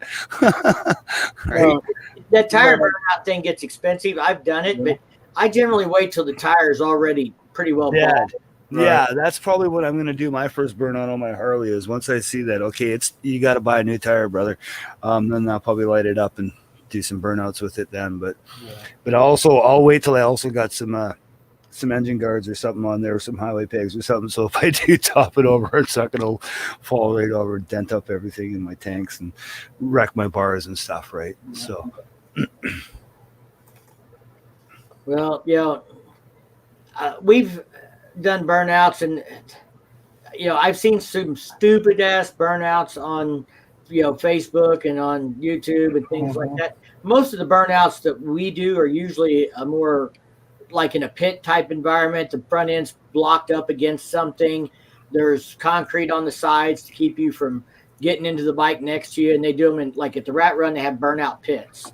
We've been to other events that do that, and that kind of stuff, when they do them for a contest, is great. I'm all about that. I don't mind people doing them a little bit on streets or something in a closed kind of environment, but like what we had last night, so we had one guy doing it where his rear tire was facing the crowd instead of away from the crowd. Oh. Then you got him throwing shit, chunks of tire at people. Tire and asphalt and whatever else, yeah. I think the last time I did a burnout was on my DR650 on that tire. I didn't like. I was giving her the beans on that one. But I remember years ago on my very first motorcycle, I bought a new tire, and I don't remember what the problem was, but the tire was defective, and so I had to drill holes in it to get it warranted. So I drilled 2 or 3 holes in it, put screws in it to show them, and then patched the tire at my buddy's shop. And went out there in the street, just wide open in 5th gear. Just holding it, the bike didn't hold rev limiter. It was leaky. But it was funny. I had a video for a long time. He's like, you could literally not see the road. It was so much smoke. I'm like, I was pissed that day. I held that son of a bitch wide open.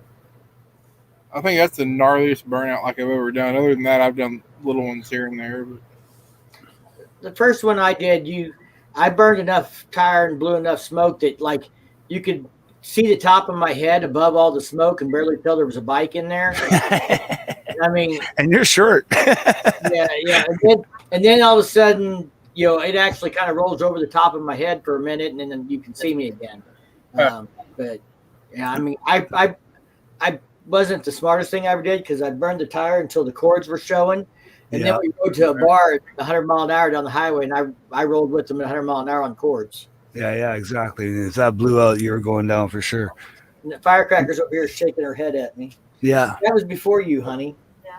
Well, you weren't there to tell me no. It was left unsupervised. That's right. Left unsupervised. I'm trying to see if I got a picture of that burnout. I'll have to look through a bunch of stuff.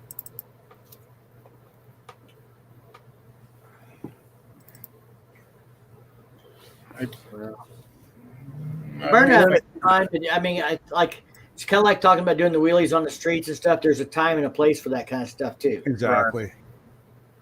The older we get, the more we realize that. The more we drink, the less we remember it. Yeah. And the older you get, the more you realize how much longer it takes to heal up from that from the pain going down. Let's get over here. You get over here. She's trying to hide. Fire tracker's trying to slip off the side of the screen. So I don't know if you can see it very well. Oh yeah. You can see it. The pile of rubber bits, and then me trying to hold the bike, it getting really sideways, and then that's when I was mad and held it wide open and just let it run itself out for a minute. It was belligerent. I've never been so mad at my life.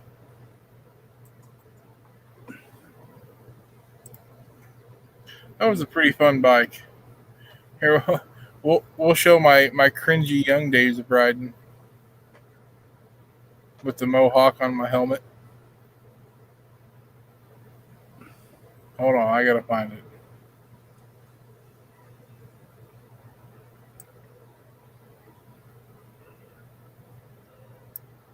Oh, the picture's way small.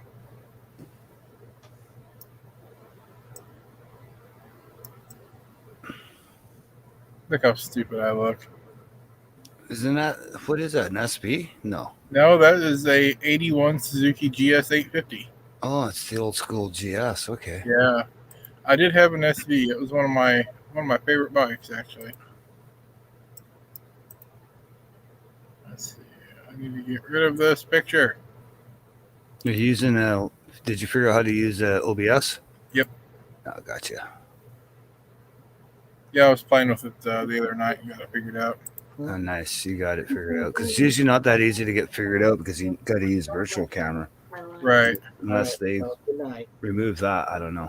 I'm using an older version with virtual cam. So Yeah. a lot of people sometimes I had troubles getting it set up. I had to have a buddy help me set it up. It took me 3 or 4 times before it finally went through. Okay. Firecracker's going to go in the other room and work on stuff for the benefit. So she's ditching us. And she's realizing that this time could be well spent doing something else for the cause. She's going to be nice and get me a refill. Oh, there you go. Can't complain about that. No, she's a good woman. And Father's Day. She even posted nice things about me on Facebook and stuff today. Oh, there you go. Great. Oh, there's Father's Day. Let's see here. Since we were talking about burnouts. I'll say Road Rush. There's me on my SV 650. That's the bike Yeah. I learned how to do wheelies on. All these pictures are so old; they're like tiny. Yeah, you can. What you do is you set up a scene in OBS and you put them in that, and then you can actually resize them in the Right. scene. Well, some of these are like really poor quality. Yeah, I mean, this is like 15-year-old pictures, so gotcha. I mean, the cameras back then were terrible. They were exactly. And we thought we were the shit back there when you had a camera on your phone. Yeah, Period. that is true. Well, whatever. I thought I was the shit when I was walking around with a Polaroid taking pictures, and it fucking popped out and started to develop in front of me. I'm like, all right, that's cool as hell. This phone stuff, it's just extra bonus now. Yeah. Sometimes I was thinking about this the other day. I don't, the technology is great for some things, but, sometimes I think we get so wrapped up in it, it does hurt the human element of It does, but you know what? There's a time to be looking at your phone and doing whatever on your phone, and there's a time to be hanging out with the people that you're hanging out with, right?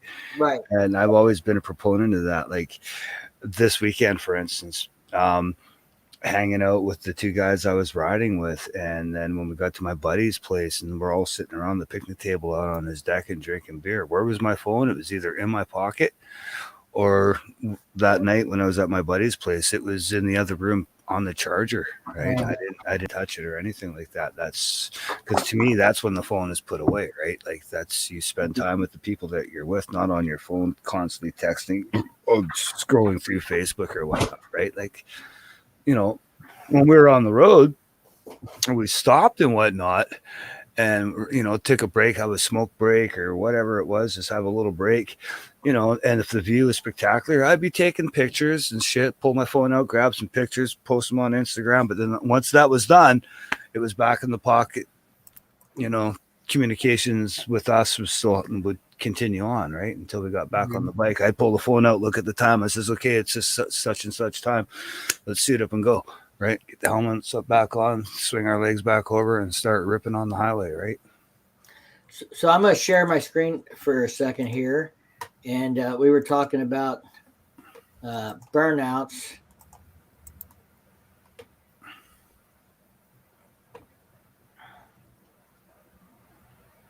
The 87, right? Yeah, that was a good time right there. That's when we started the after work drinks. That was a few years ago. That was when I first got the 16th Street Glide. You can tell Nice. it's weird. Yeah. And like I said, it gets to the point you can't hardly tell there's a bike in here. Oh yeah, there you go. Now you're just You better be in 2nd or 3rd gear on that one.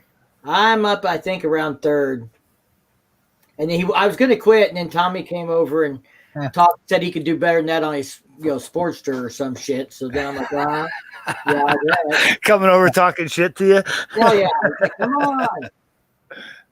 And I mean, I let it go for over a minute, close to it. This video is about 60 seconds long, and we had me on a little piece of concrete, and I actually broke the concrete. Oh wow! So they have to come help me get it off because the concrete's broke. So now I'm kind of sitting in a hole. They gotta pull you off. That's hilarious.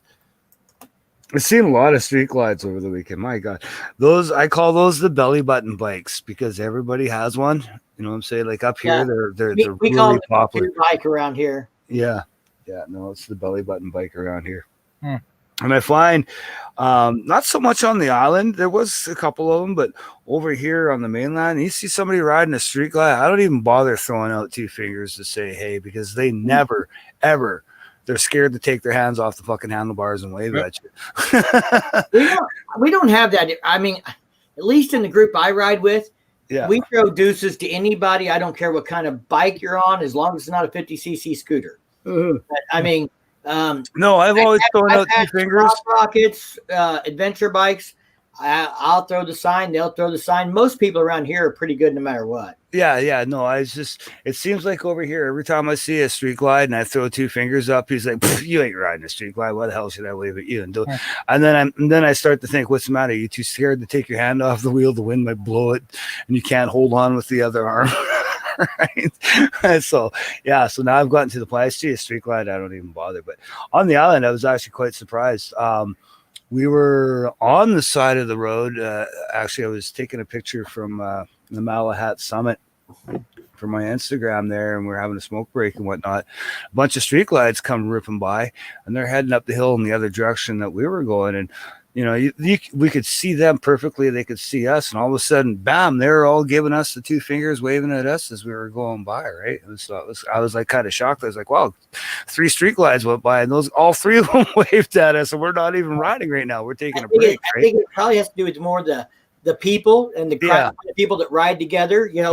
Some people are shitty about being brand haters. Yeah, and I'm not. I mean. I don't care if you're riding a Kawasaki. I don't care if you're riding a sport bike. I don't care if you're riding an adventure bike. Well, that's what I was riding with. The scooter thing's more about the fact that I have a little bit of a personal issue with like scooters because here in Missouri, they don't require scooters to have insurance. They don't require to have them a license. Okay. These 50cc scooters.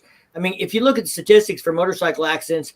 Most of them happen, in cities, within 10 miles of where you live, things like that.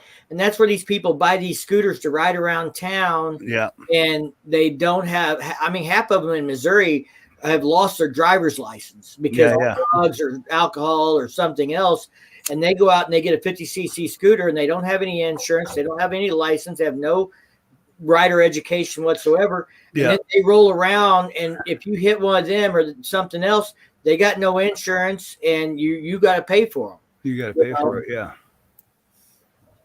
Yeah, no, I was riding with 2 Kawasaki's. One was the upright naked 650, the Z650, and the other one was a Ninja 250. Looked like a crotch rocket, right, with skinny tires, basically. And so they're wearing full leathers with the knee pads and all that other kind of stuff. And here I am, fucking riding jeans with pads and on them because I wore my riding jeans this weekend. My leather jacket. So, I look nothing like them. Right? They're the bikes that they're riding, but we still rode together as a group, right? It's just like, it's all about being on 2 wheels. And as they say, same win, same grin, right? Those guys had a good time. So, that's all. Yeah. And 87 said something about, the scooters that they're just starting to ride, that the drug for riding starts somewhere. But at least what I find in this area, especially in town, is those people on scooters are not interested in riding motorcycles. They don't have a license, and this is the only way they can get around. Yeah, exactly. And that's my problem is because, I've seen, situations where they've pulled out in front of a car and a car hit them. And then the guy in the car has got to pay for everything because they don't have insurance. Yeah. You know, and it's going to be somebody's going to sue somebody or something else, so the insurance will just cave and pay for them anyway. Yeah. You know, and And then your premium goes up.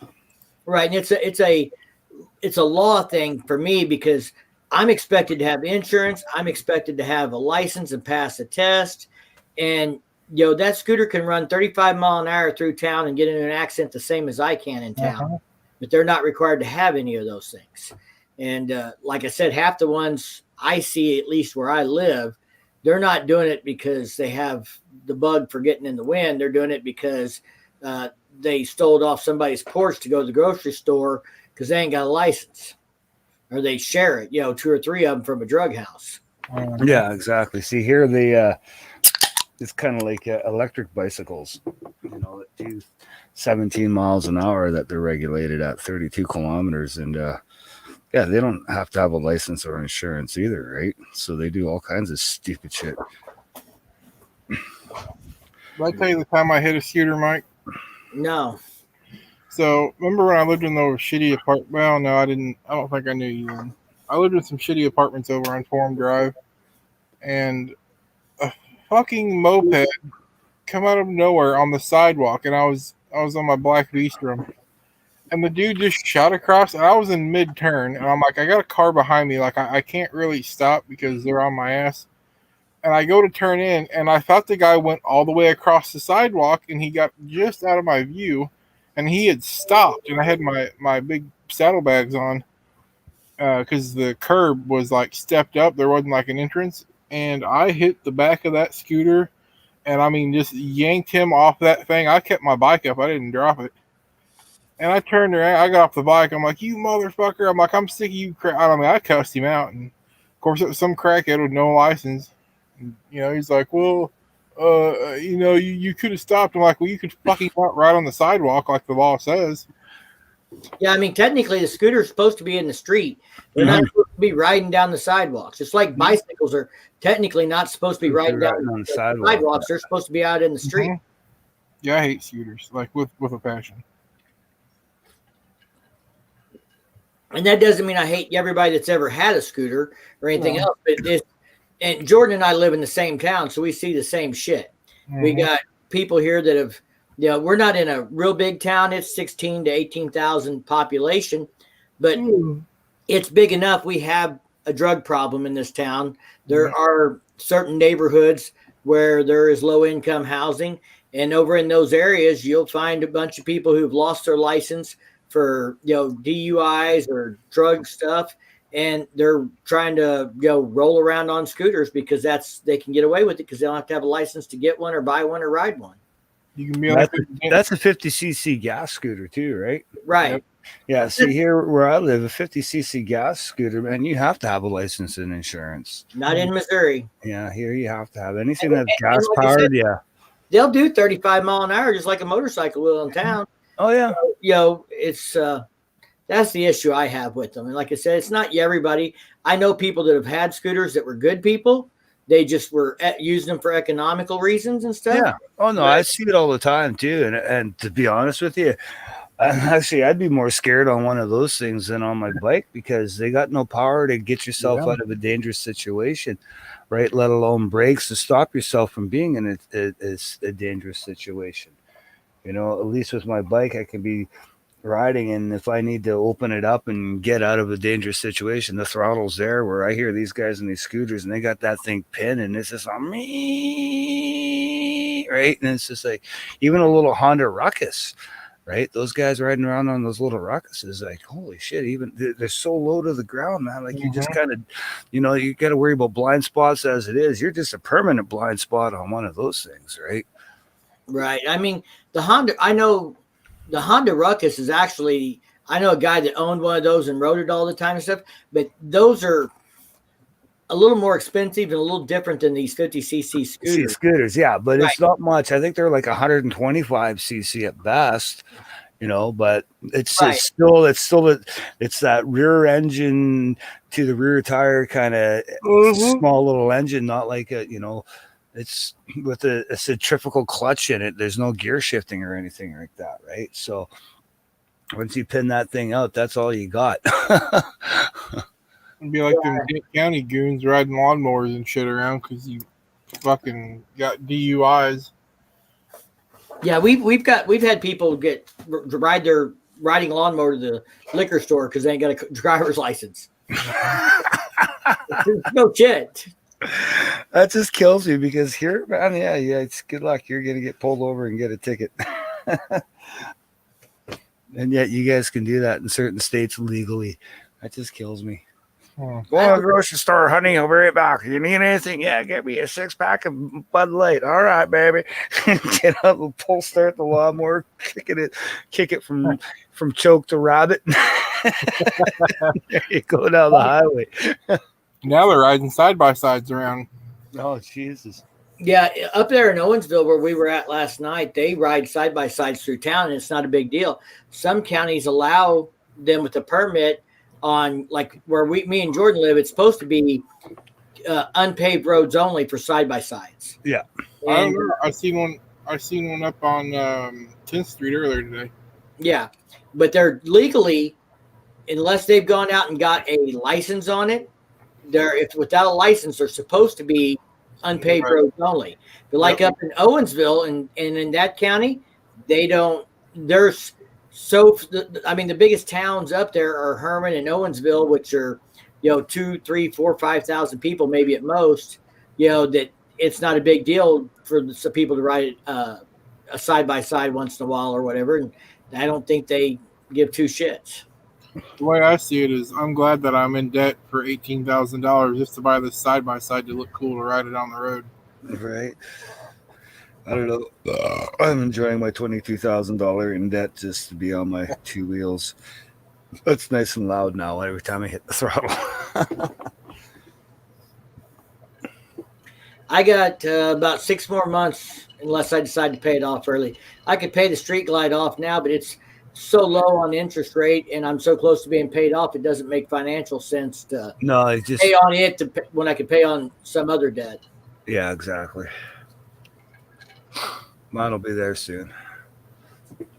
But I don't mind making that monthly bike payment, to be honest. The DR 650 I paid cash for. April's bike we paid cash for. The Street Glide's the only bike I've ever financed. It's the only ever brand new bike I've ever bought. It's the only bike I've ever bought that was $20,000 or more.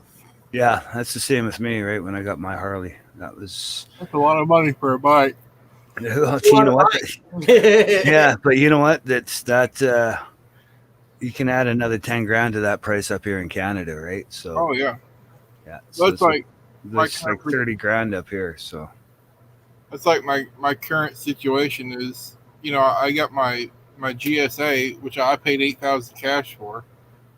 And I rode it. I like it, but I don't like it enough to realize I'm like, I've got $8,000 on a bike, but I need to upgrade suspension and a couple. Like, I'll be like 10, 12 grand on this bike fully upgraded. I'm like, that's a lot of fucking money for a motorcycle. So I'm selling it, buying a KLR, and I'll have a fully upgraded KLR for $6 grand. So I'm like, fuck, I'm doing that. And then I'll have gobs of money to do what I want to do with. So. Yeah. I mean, the Street Glide is a lot of money. I mean, I rode a 1990 Ultra Classic, that was 25 years old before that, and it was kind of, this is my dream bike, kind of like the GS was for you. And it was, I had just sold a house and got out of a big payment, and I was like, if I'm ever going to buy it, this is probably the one time in my life that I will. Yeah. So I did, and I don't regret it. I mean, I got a good deal on it at the time. I put some money in it, and I know I won't get all that money back out of it if I was to sell it or whatever else.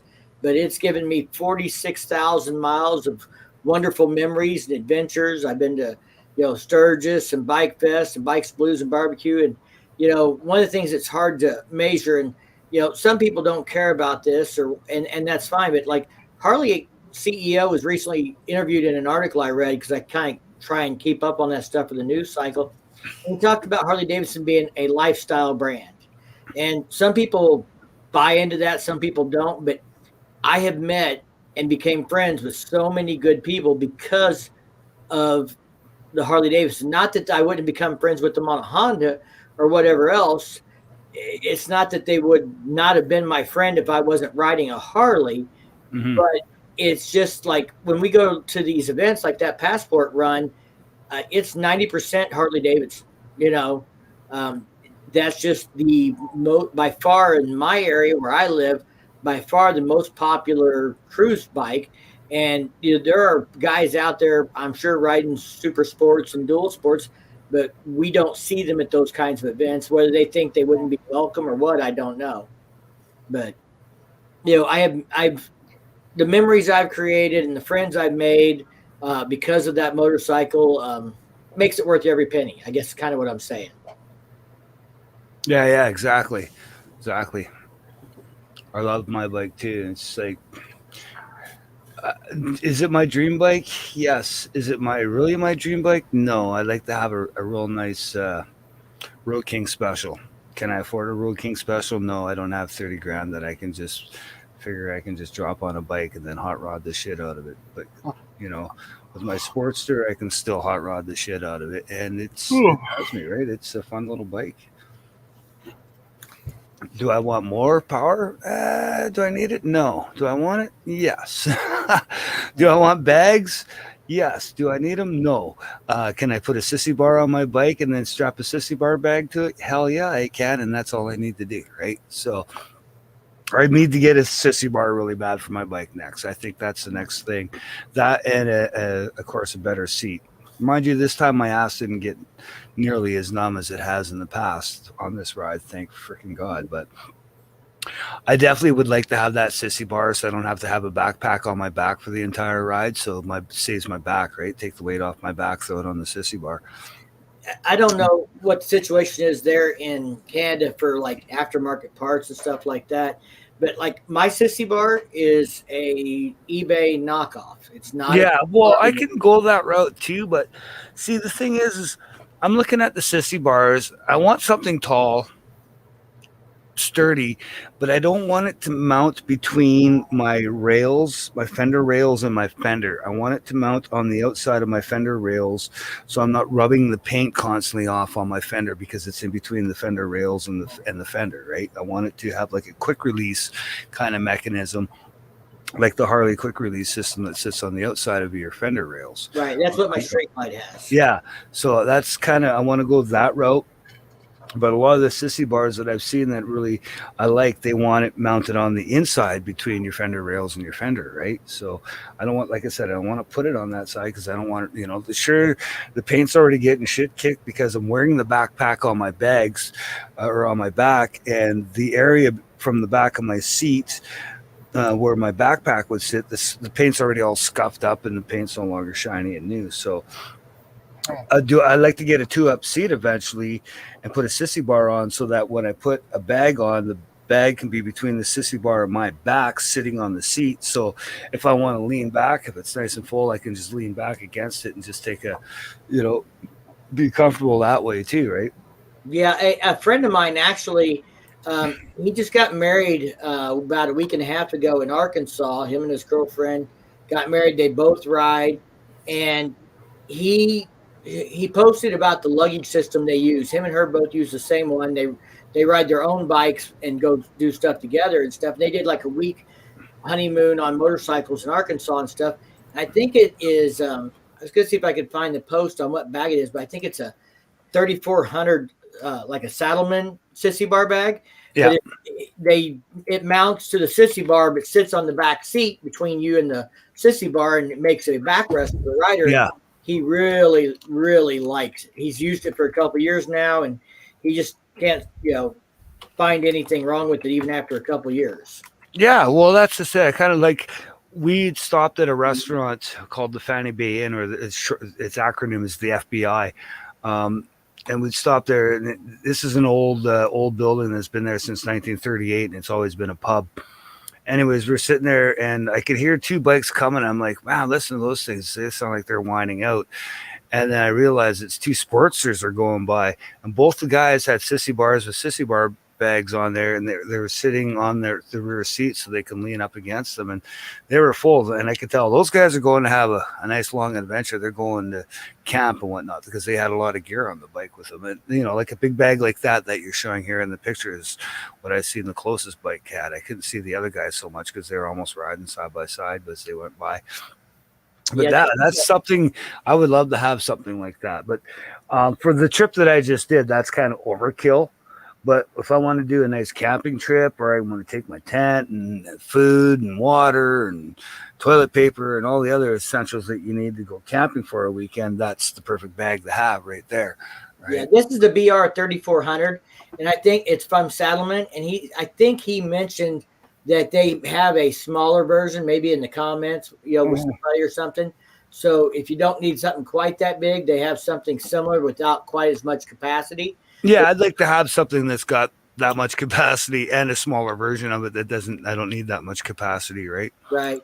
But him and her, that's her bike back there. This is his bike. Yeah. They both run them, and they both ride Heritages. And, yeah. He really, really is big on the quality, and they've had them for a couple of years, I know, and they've used them on several week-long trips. Yeah, well, if they're Saddleman, it's going to be a good quality bag, unlike that other company called, what's that? Oh, Viking Bags, yeah. I am going to refrain from comment around that I may have been approached by Viking Bags and being doing a review at this moment. Yeah, no, I was approached too. But then I told them I was in Canada, and they're like, oh, you're shit out of luck. They sent me a tank bag to test out. And so far, I have nothing. There's nothing wrong with it. I mean, I can't find any fault in it. It's well made. Well, now they're sending their stuff out. You can manage your phone through the plastic and stuff. And yeah, now they're see for us up here, they weren't sending us stuff. They told us that we had to purchase it and then do a review on it. They asked us to purchase it and do a review on it. But if you use this coupon code, you'll get it for really cheap, they're saying, and stuff. So it's like, fuck off.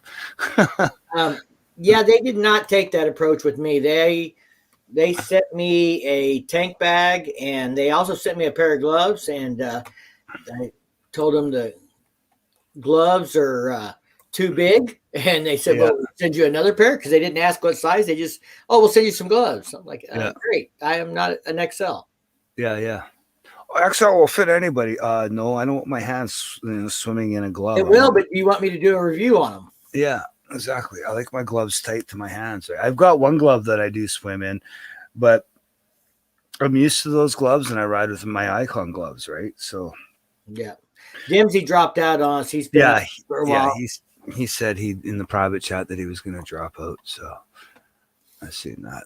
But yeah, Viking bags. I actually have a friend that has a set of their saddlebags on his bike that he'd bought before for a Honda.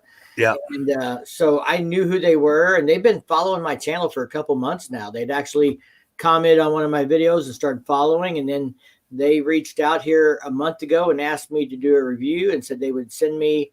It's like an $80 tank bag, and they call it their survival series or something, but it's not, it fits on my Street Glide, but my Street Glide's got that center console that lifts up above the tank. So you can't use the front and rear magnets. You can only use the side magnets for the bag, which did fine all weekend. I put 200 miles on it yesterday, and it did fine. It didn't go anywhere, but it would probably be maybe a little more secure if you had, more magnets, the front and back on a tank where you could get them over metal, where that's their console and Street Glide's not magnetic. It's like a pot metal, and they don't stick to it. But so I'm I will have a review coming. I'm testing it currently, and then I've got to write a review because I actually have a website, and they wanted me to do a written review on the website and then do a video. Okay, I'm looking at those pictures right now. They're Pricer. It just came through now. See, that's the style. As tall as I want, like on that blue. Yeah, on your blue bike there, the Honda. Yeah, and is that all? Okay, yeah. I just want to go through, make sure it's there are no other pictures. So yeah, I like that style and that height. But if you look, it's hard to tell from these pictures here. I'm opening it up. Okay, it is mounted on the outside of the fender struts. Because, yeah, it's something I want. It's something that height, but of course in black, not chrome. And I don't know if I want that much of a rake on it. Would I want that much? The rake seems a little extreme. I'd probably want it more upright. But it's definitely the style and height that I'm looking for. Those pictures that you sent me, Ricer.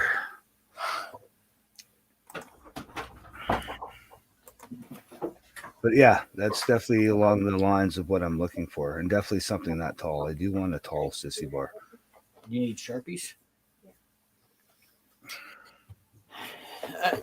Road Rash, entertain all 4 viewers for a minute. I'm going to find her some markers for the poster board she's working on, all right? Okay, I'm just looking at the sissy bar now that he put on the Sportster that just came through.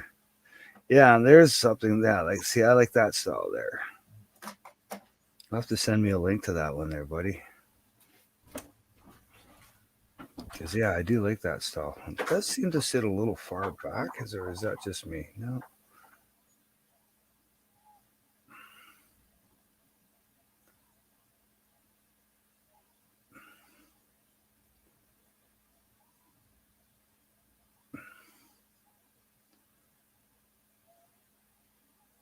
That's definitely, yeah, that's something, the style of sissy bar I want.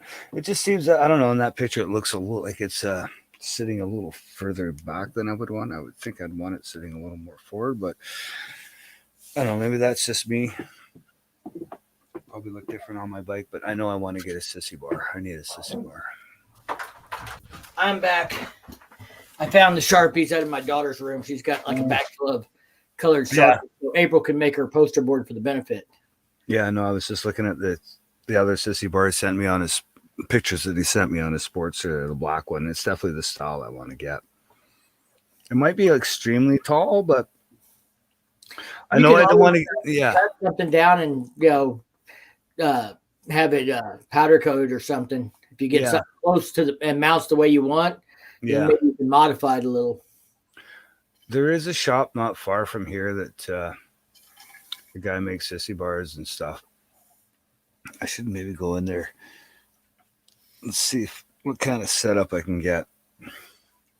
Well, and if he makes them, and you can find one that has maybe the mount system you want already and stuff, and he can just kind of maybe cut it and bring it, lower it, change the angle or something, and repowder coat it. That might be a good way to go.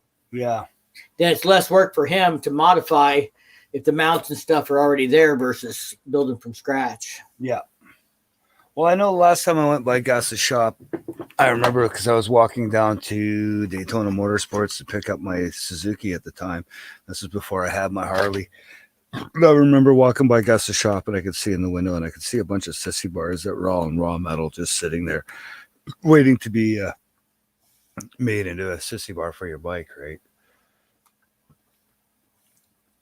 Maybe if I go in there one day and talk to the guy, but supposedly the guy's getting really old and he's getting ready to retire, so his kid may take over the shop, but who knows? It'd be kind of silly to get rid of that shop. It's been there for so long.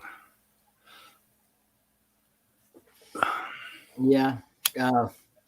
I've got a friend that does fabrication work and actually builds custom bikes, and he's got a plasma table. So like you can give him artwork and he can cut a plate out with your artwork kind of like design and then weld it, into a sissy bar. And another friend that just started a powder coating business and stuff. So it's nice when you have resources like that you can. Yeah, exactly. Especially a plasma cutter, because then you can really get something unique. He actually built his own plasma cutter. He didn't buy it. Oh, wow. Wow, yeah. That's talent right there. Yeah. That's extreme talent right there. Well, there's a bike build-off contest called the Blue Collar Build-Off. Mm-hmm. And he pulled out of it this year because he had to have surgery on his foot. He's ex-military, and he's got some medical issues related to that. But he had to have surgery on his heel, and so he couldn't really work. So he pulled out of the Blue Collar Build-Off this year. But the last 2 years, he took first place, and the year before that, he took second place. And the Blue Collar Build-Off is a custom bike build in 30 days from the ground geez. up. They Yeah. can have like a donor bike, and they can spend like $1,500 or $2,500 cash at most, or something like that. Maybe it's even less than that. And they build a bike from the ground up in 30 days out of these, donor parts or what they can buy, but they can't spend, $2,000 or $3,000 on a paint job. Yeah. When all said and done, it's got to be like $1,500 cash plus, like, they can get donations. Somebody can give them a set of handlebars. Somebody can give them this. They can start out with the donor bike that's got a working motor and transmission and stuff. But like, they got to be pretty creative, and be able to fabricate to be able to do it for that. If they fabricate, then they're only got to account for the raw metal kind of cost. But they have the whole deal on, like, how much you can do, and they have to send pictures, like when it all starts of all the donor parts and stuff, like on a table unassembled, and you have to put, like, they'll wait till like the day of and say, okay, print off this, date and time off this website or whatever, like a news page or something that has, so they could tell it was that day, and hold it up in the photo when you take a picture of your donor parts. And then every couple of days they have to send in a video showing their progress and things like that and stuff. And it's kind of all tracked. Yeah. That's cool. I wish I knew people like that I could just go up to. I do know a welder, but that's about it. My Sporty's a 2020. Here, I'll share this screen here.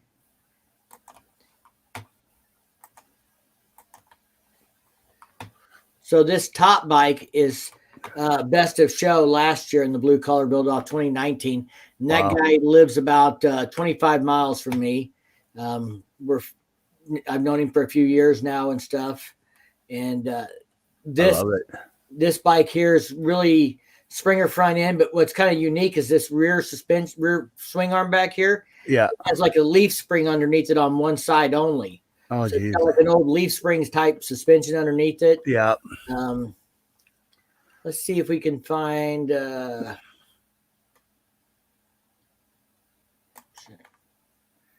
he didn't do 2021. This is where he took this is him here. I don't know if I can get this bigger.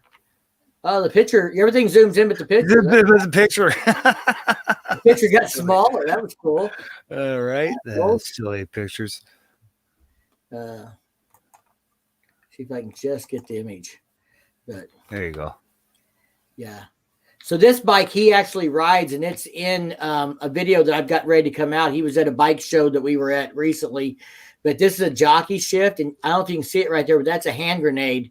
That's on the top of the jockey shift. Yeah. Stuff like that. It's a big fat tire in the back, raked out, underslung headlight. Made the frame to look like a twisted barbed wire. Barbed wire. Okay, I see that. Yeah. So, and it's a kind of, the paint job is dedicated to like POWs and missing in action. Yeah.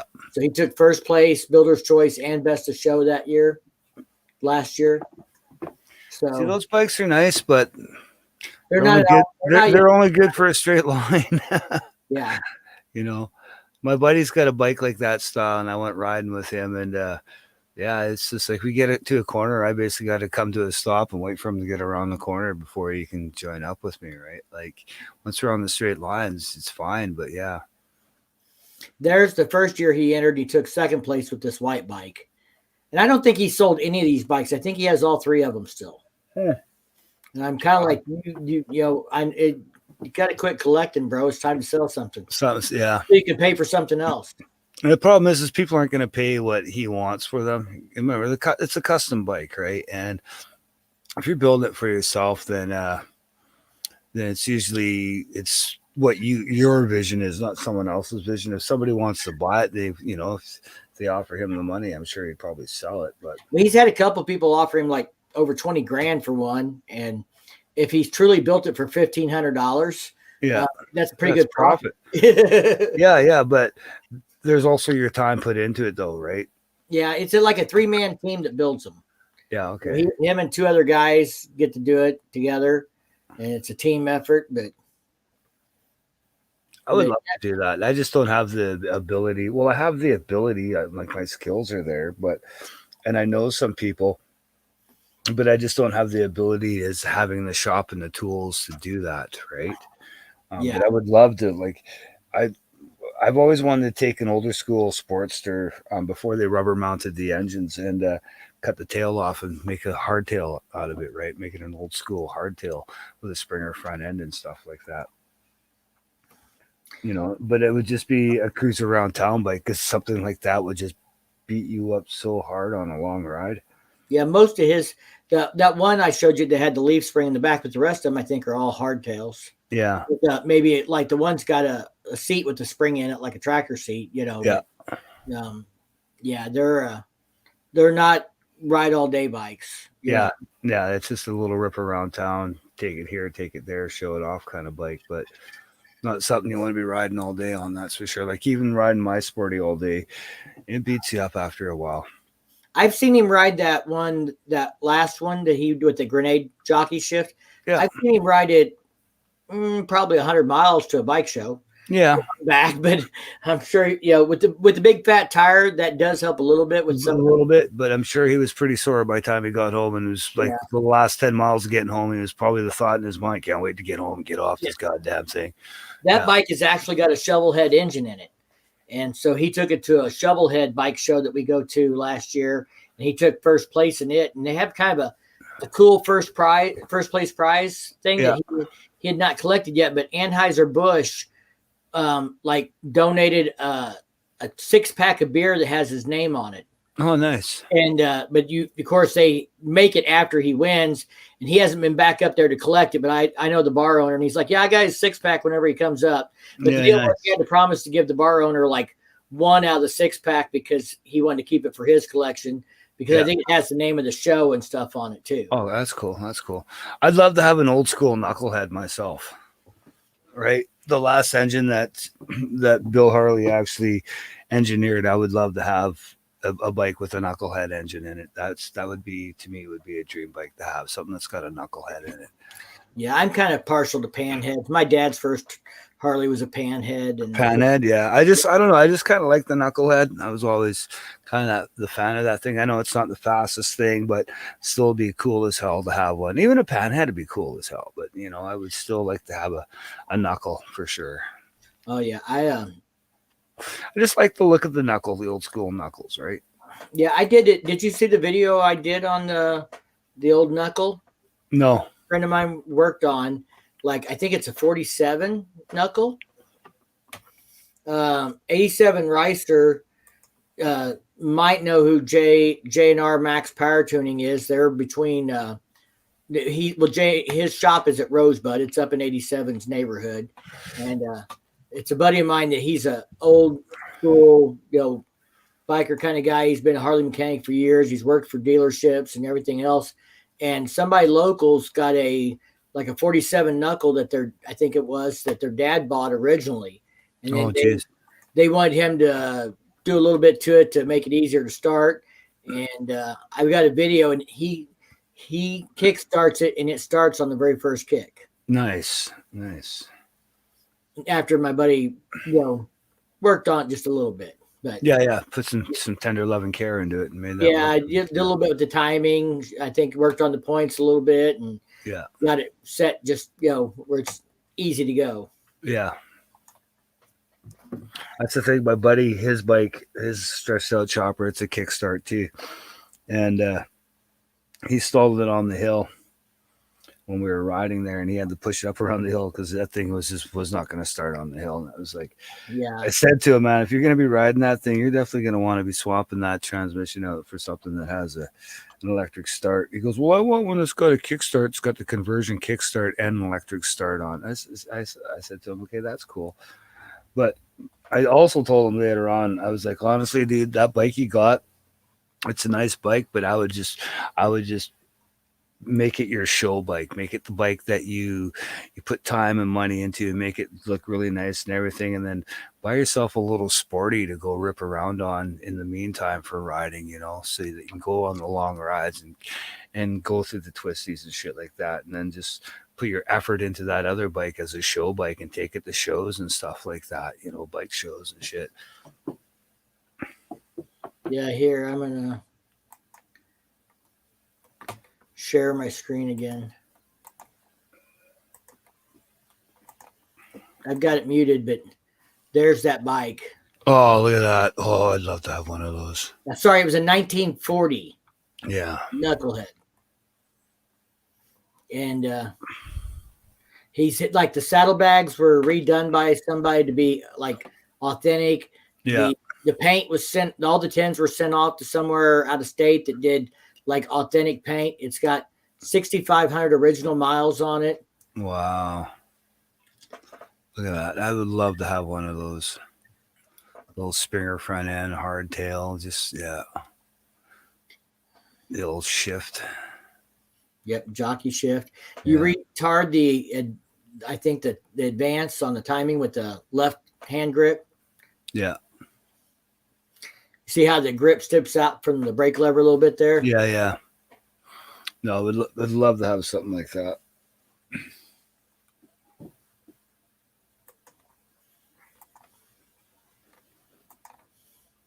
So here's where he's going to start it. If you watch him, he'll get it kind of ready and everything, but if you watch Pump it. Yeah, he builds up the compression. Yeah, he'll get it ready, but he'll work the left hand a little bit too at the same time when he actually starts it, because that's where the timing is adjusted at the advance. But yeah.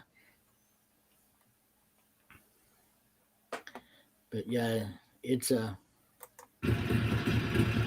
you hear that? Yep, I hear it. I think you ought to take it around the block. He wouldn't even ride around the block for me. Really, eh? Now, see, I ain't taking somebody's 1940 knuckle out on the street. He said, I took it out on the street after I worked on it to make sure it works okay, and I'm done. Yeah. Yeah, it's a classic piece, man. It's not something that you want some jackass pulling out in front of you and you end up destroying it. Yeah. But this guy, Jay, that's doing the kicking here, he's actually going on the world record poker run that the Badgers are doing. Yeah. He called me up and asked about borrowing a GoPro. And he goes, well, I'm going to go on this world record poker run. I said, oh, you're going with the Badgers, Angie and Sonny? He's like, huh? I'm like, yeah, I had lunch with them about a month ago at the Tater Patch. He goes, they were in Missouri. I said, they're from Missouri. They live in Florida now, but they're from Missouri. He's like, you know them? I'm like, yeah. Small world. Yeah, yeah. That's hilarious. Man, look at that bike. Jeez. I stopped by my buddy's place over on the island there. He's got a bike, but he's having electrical issues right now. And we pull up and he was like, oh, man, I'm so jelly. You guys going to go ride? He's got, 86 Fat Boy.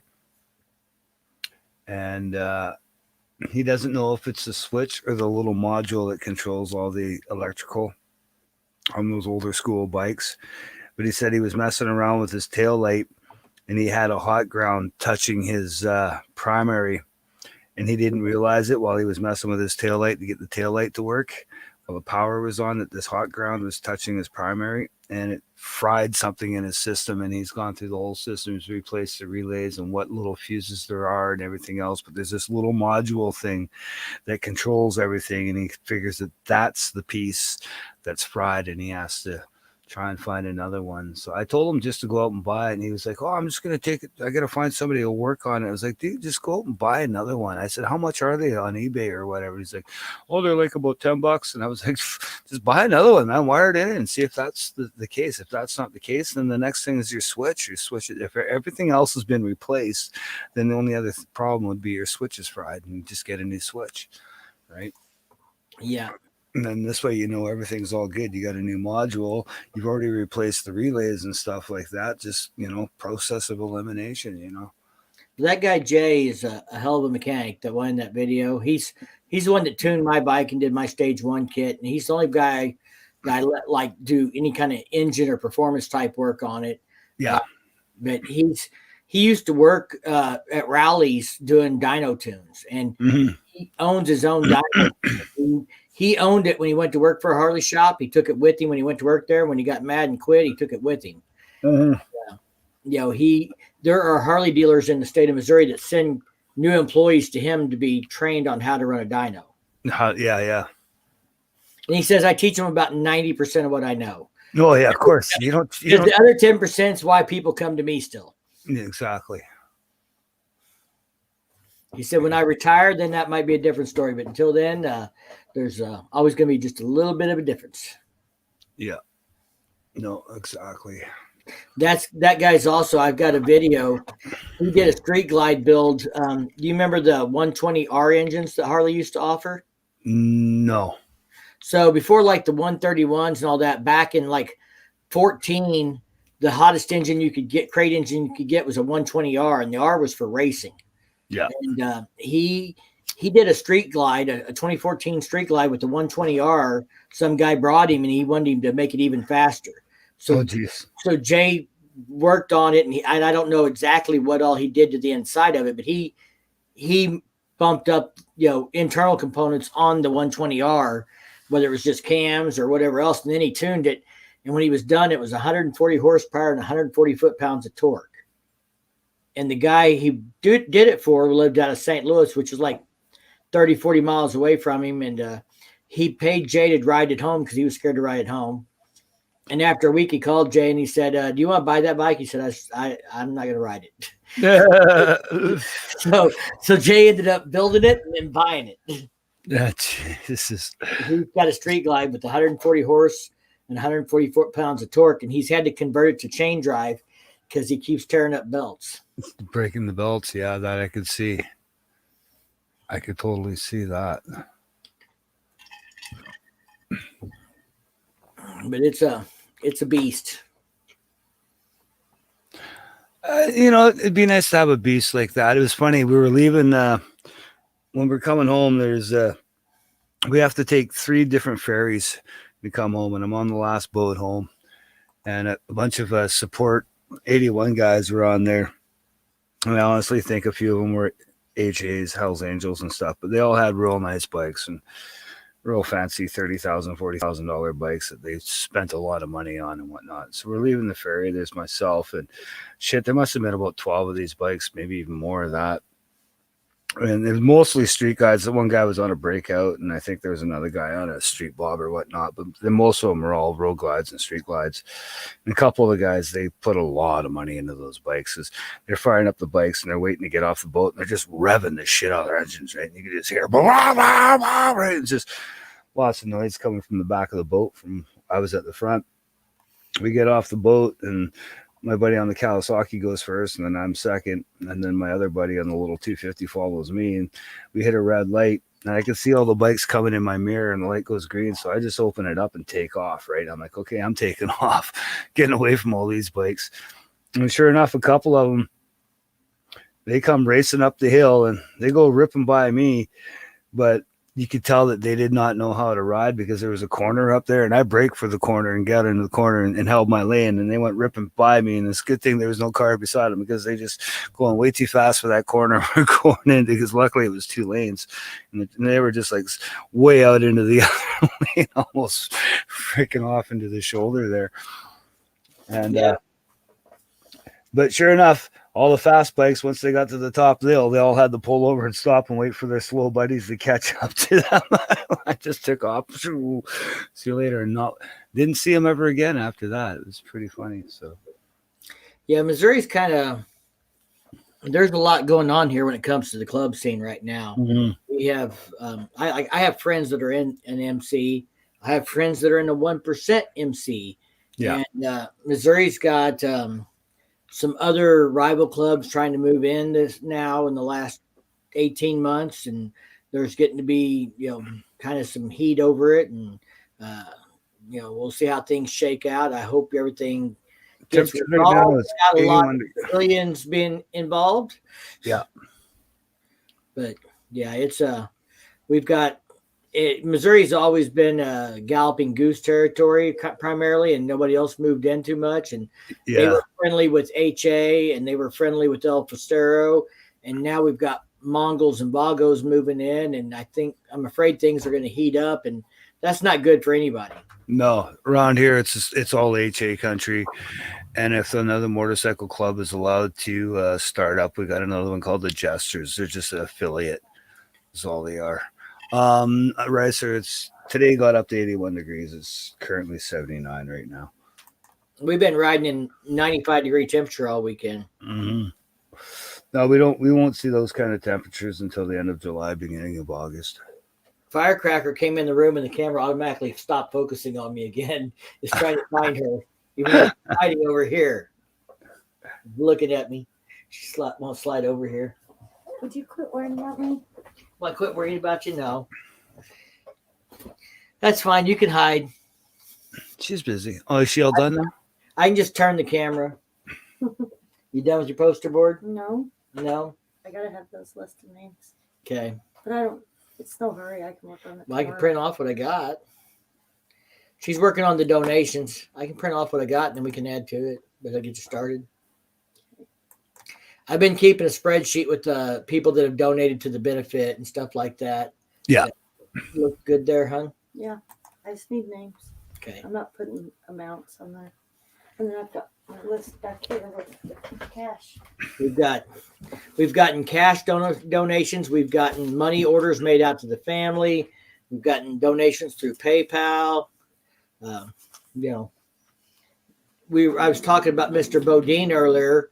That guy has donated money every time we've done a live stream. So he's donated like 5 times. Oh wow! And awesome. he's donated. 6 He's as of tonight. 6 as of tonight, and he's donated a lot. I mean, a significant amount.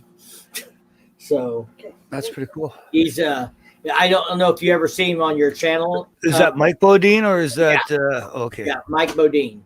Okay. Yeah. So I know he comments and he follows a lot of YouTubers and stuff. Yeah. He's actually in my area, and I got to meet him in person back in May. Yeah. Okay.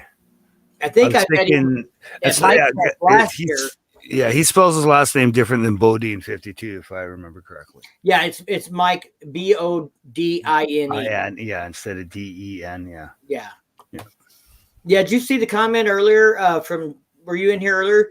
Dan HD Riders put a comment up that somebody backed into Bodine 52's new road glide. Yeah, I seen that comment actually. I was here at that time. I just never got a chance to. I haven't heard that story yet. That sucks. But you know what? I've had somebody back into my Sporty and fold my front fender up on me. And to the people that do that, you're idiots. Pay attention to the world that you're in, man. Look around you. Don't rely on those stupid cameras that your car has. There's a reason why your head's on a swivel. Use it. Yeah. That's how I was taught to back up a vehicle. Look over your shoulder and you can physically see with your eyes what you're doing, right? But nobody does that anymore. They either use their mirrors or they use that stupid backup camera and wait for the beeps to go beep, beep, beep, beep, beep, beep, beep, beep, beep, beep, beep. 87 put I want to put a Missouri patch on my vest to represent the state, but I have a logo on it also, so I didn't get one yet because of the logo. And I'll tell you, 87 Ricer, if it was me, I mean, if you want to put a Missouri patch on your vest, as long as it's like, I would do like a small one on the front. What you don't want to do is do like Missouri, like a bottom rocker style. Yeah. That's where you'll get in trouble. Yeah. I'm a member of the motorcycle rights organization here in Missouri. That's what that flag back there represents, Freedom of Road Riders. And we're a rights organization. And that wing wheel with the yellow in the middle of it is our actual official trademark kind of logo thing. And we made an agreement with the dominant 1% club in the state back in 1981 when we were chartered kind of. And the deal is that's our patch, but our patch stays on the front half of our vest. We don't wear our patch on the back. On the back. Yeah. So, that's kind of the. Here you can put a. Don't want to do is get yourself in trouble. Yeah, see here you can put a patch on the back of your vest or whatnot, but basically it can't say MC; it has to say RC. Right. And like when you start getting into what they call like a triple rock, a top rocker and a bottom rocker with the center patch, that starts looking like an MC patch. Yeah. So if you do, like I know somebody who did like a a top rocker and a bottom rocker, but they didn't have MC, but they got a little bit of heat over it because it looks like a triple patch, centerpiece, top and bottom rockers. And the logo isn't of any particular club, but I never intended on passing off a club either. Yeah. Right. And it's just, to be honest, if you're worried about it, 87, there are some clubs in the area that you could talk to about it and make sure they don't have any problem.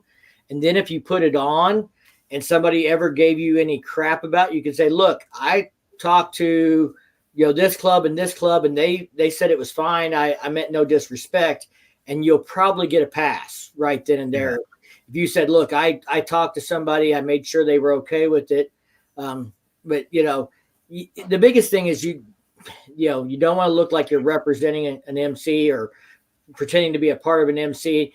And their biggest thing is like, they don't want you wearing patches that look like you're part of a club or of the club style that you didn't earn, that you bought. You have to earn those patches.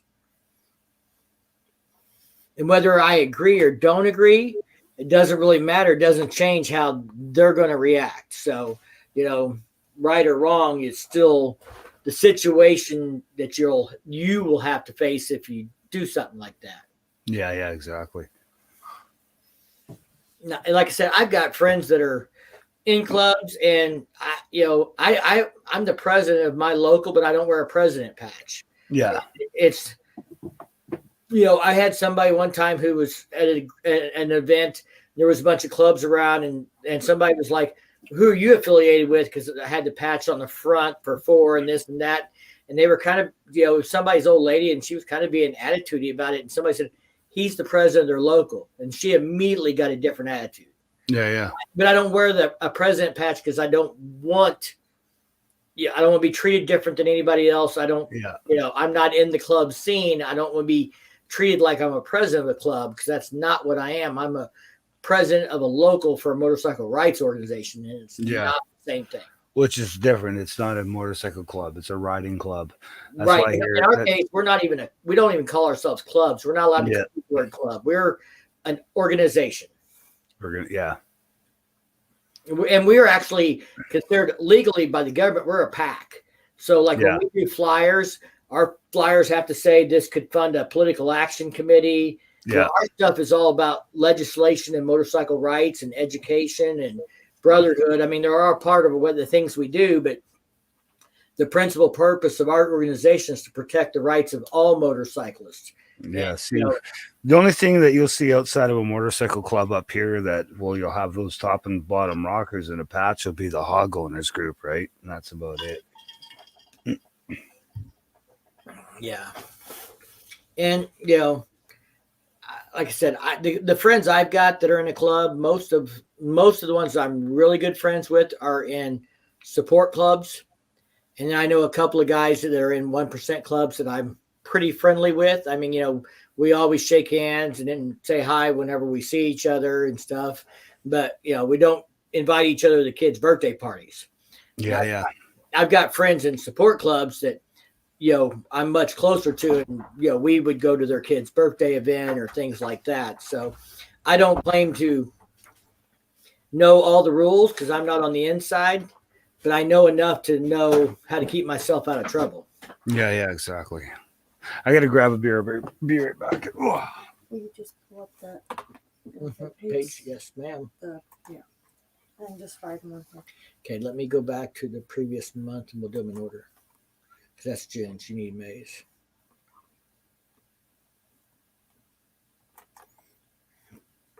Road Rash went to get us. You need Jen, but you need maize too. You want to do them in order? 9mm James said, "Hey guys, man, where you been?" So, hey James, we've been just talking about the benefit and stuff, and then we were hanging out and. Firecracker's over here going through the list of donations. She's working on the poster board for the event Saturday, and so she wants to put a poster board up showing everybody's names. We have her down already on the right here. don't know if that's her or not, because that's the same date. So I thought it might have been. No, this is. Oh, I thought it was a typo. See this Uh-huh. R and Okay. E. So I think she mistyped her name in the thing there, but I don't know. So all I'm missing is. You've been at Walmart, LOL, huh? So you need June's. Yes. But you only got that one in May. The other two, I've got Okay. him listed. Okay. We're arguing about the donation I'm gonna stuff. knock him out. She's gonna knock me out. Mike, check out this patch. You can buy it at Leatherman. I will. Is that something you just sent me? I'm gonna guess. I'm close to our goal here. I got him. Jerry Hawkins. So Should I put is that or the River Bluff Baggers? I would do it as River Bluff Baggers because he said from River Bluff Baggers. And how do you spell Ori's name? ORRY. Ori. And Kathy. On IG. I'm going there now.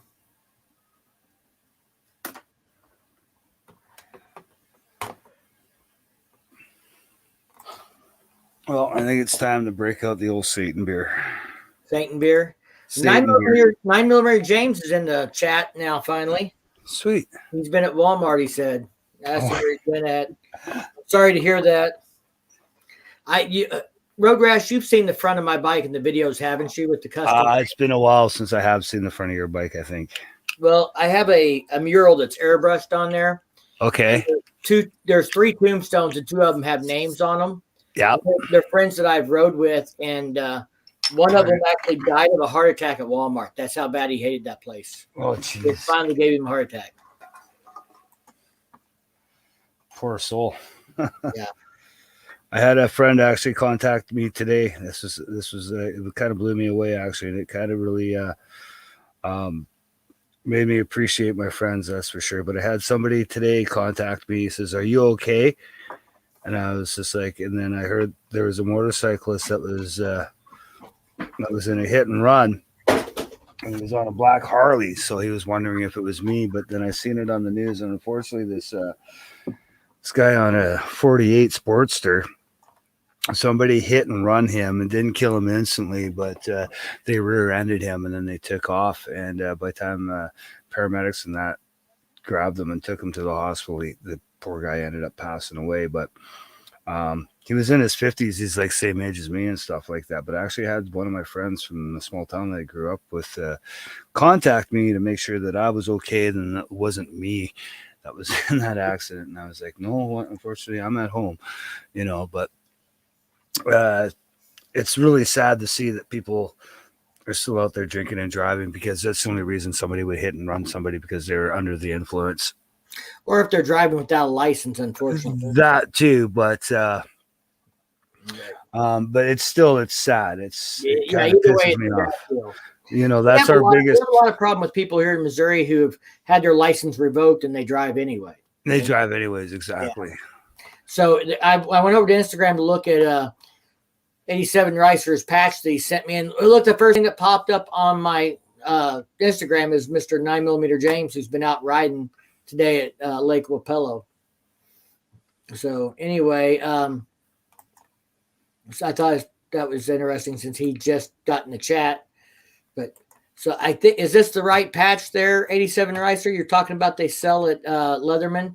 Leatherman's a shop at the Lake of the Ozarks where Bike Fest is at and stuff. Yeah, see, put that on your back. Whatever. This is like getting a screen printing of having your favorite band on the back of your vest. Yeah, that kind of stuff is okay. Yeah. The kind of stuff that's not okay is like the Sons of Arthritis thing and making that into a backpack. Yeah, I've seen people wearing that. I just shake my head.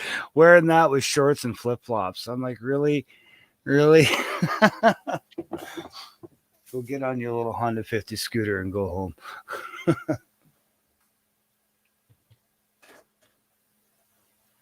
don't know if I can find any pictures of that anywhere.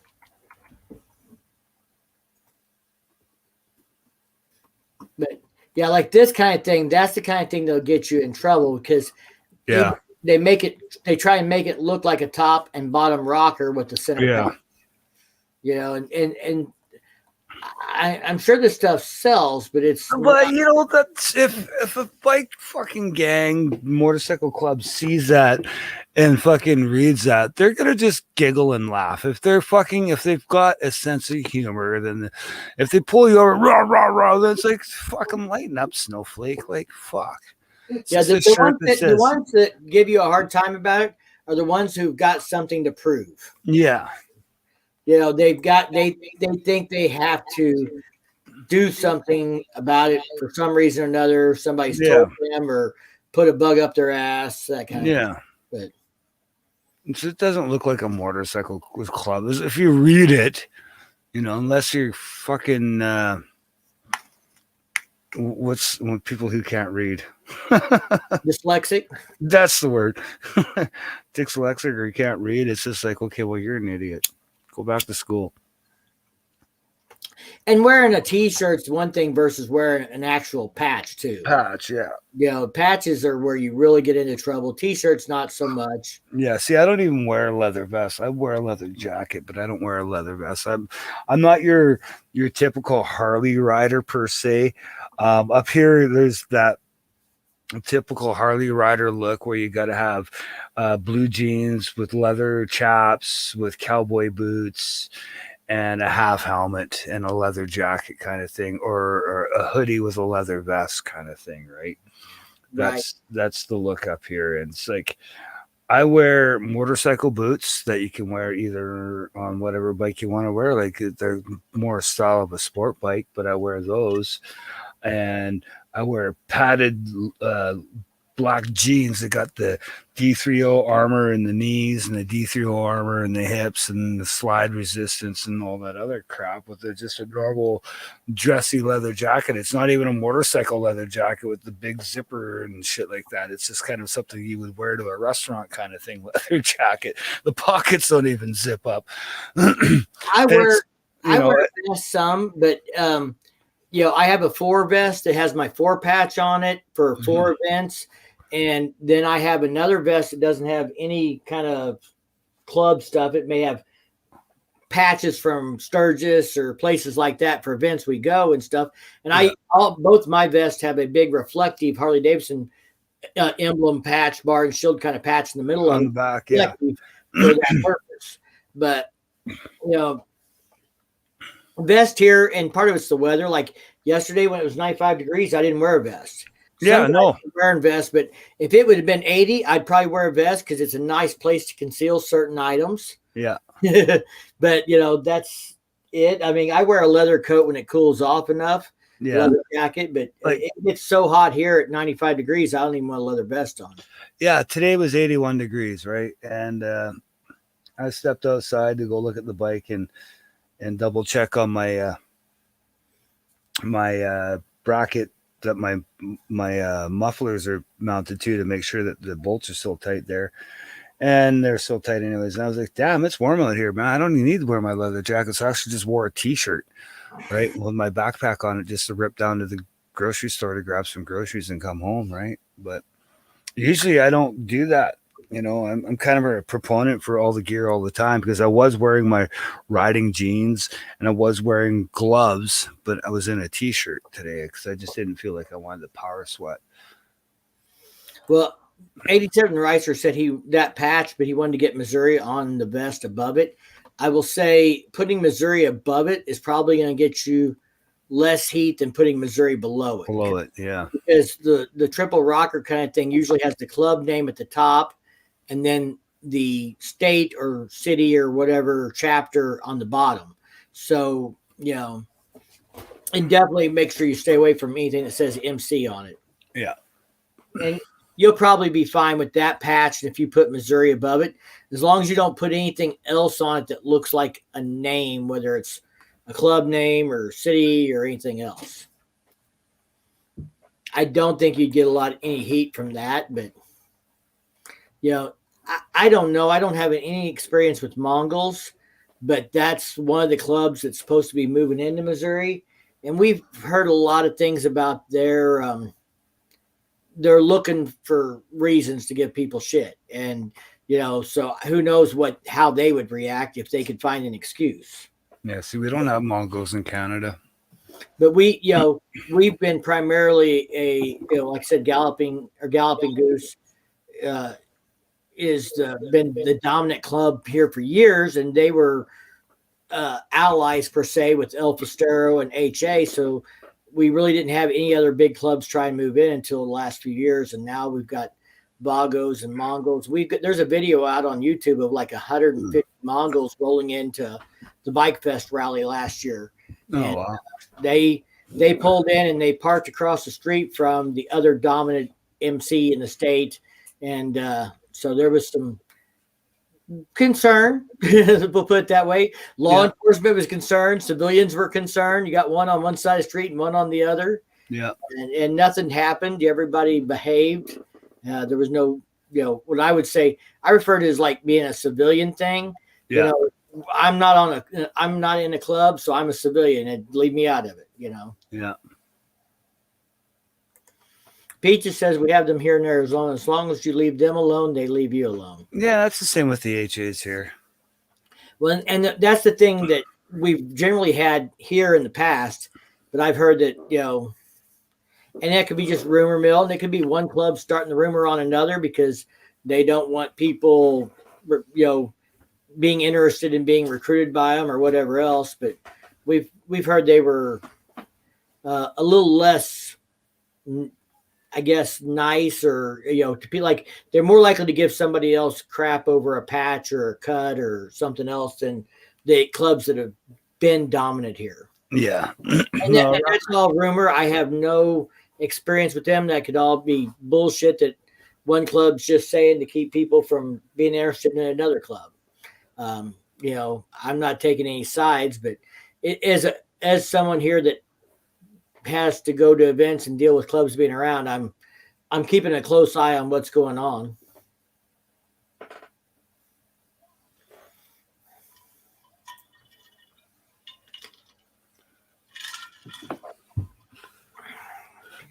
Yes. Mr. Around Hurd, here. I think we're gonna sign off here. All right. I don't know what time zone you're in, but we're at 11 o'clock at our time. Well, it's 8:52 p.m. my time, so 8:52, so you're early Yeah. still. yeah, I'm still early. I got a couple more beers to drink, and then I got to get ready for bed anyways because 4 a.m. comes really early in the morning. Yeah, I'm not getting up at 4 a.m. If I was you, I'd be looking for bed pretty soon too. Yeah. Man, it's always a pleasure to have you come out and hang out in the stream and visit with us. And No, I'm glad to come over because I kind of wanted to get online and do a bit of a live stream tonight. Talk Sunday about night the seemed to weekend I work. had, and me and April for Sunday nights are probably our best night to do this. We both have kids and schedules, and the way things work, it just seems like I don't know how people do it on Friday and Saturday nights in the summer. I'm like, we're out doing stuff. well, that's just it. Right, and It's things like summertime now. It's like live streams are going to be far and few between, and tonight I just kind of wanted to chill out and talk to people on the internets and see what's going on and tell some stories. Well, I'm glad you had a good ride this weekend with some brothers. Jeez, it was. It's kind of sad that I've been thinking about this all day today. Is like, man, I kind of wish I was still over where I was and not here back at home and having to worry about going back to work tomorrow. I know. It's just so beautiful over there. I miss it so much, but it's just the work is not there for me to want to go home because that's where I grew up, right? And the money that I make here, I just can't make it over there. So that's the only thing that's stopping me from going home right now. So, but the way I look at it, retirement's not far off, and I can go home anytime after that. So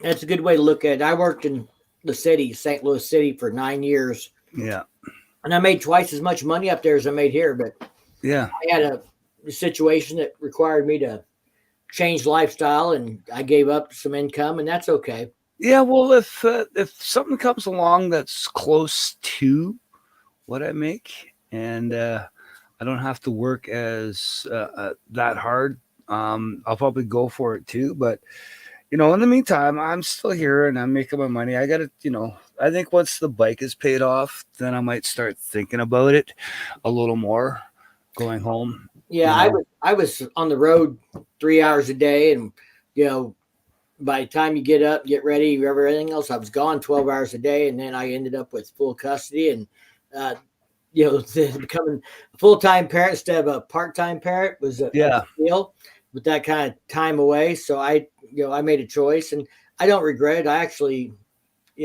have really good benefits, even if I don't have great income where I work.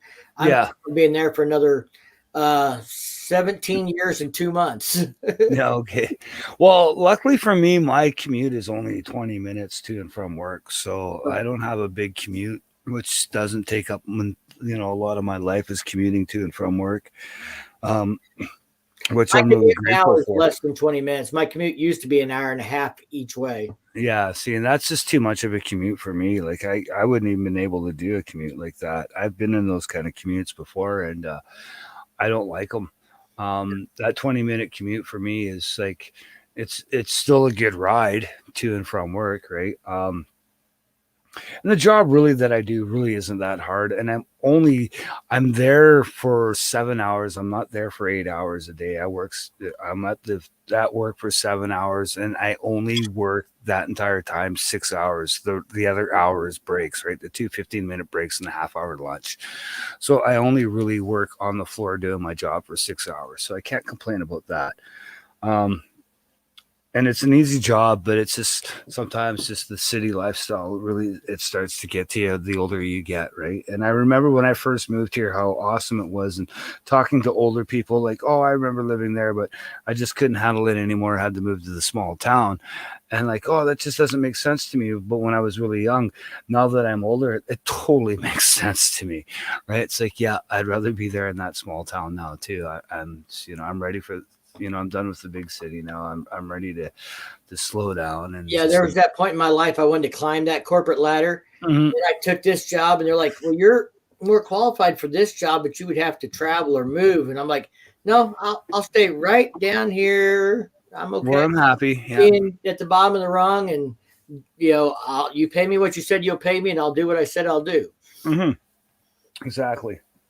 So I'm hoping eventually I'll find something like that and I can go back home, because I'll tell you what, it's to go back home. It's so chilled, laid back, to hang out with old friends that I grew up with. The guy I spent the night with, him and we've been friends since he was 5 years old. I was 7 years old, right? And he's my oldest friend that I have that's still alive.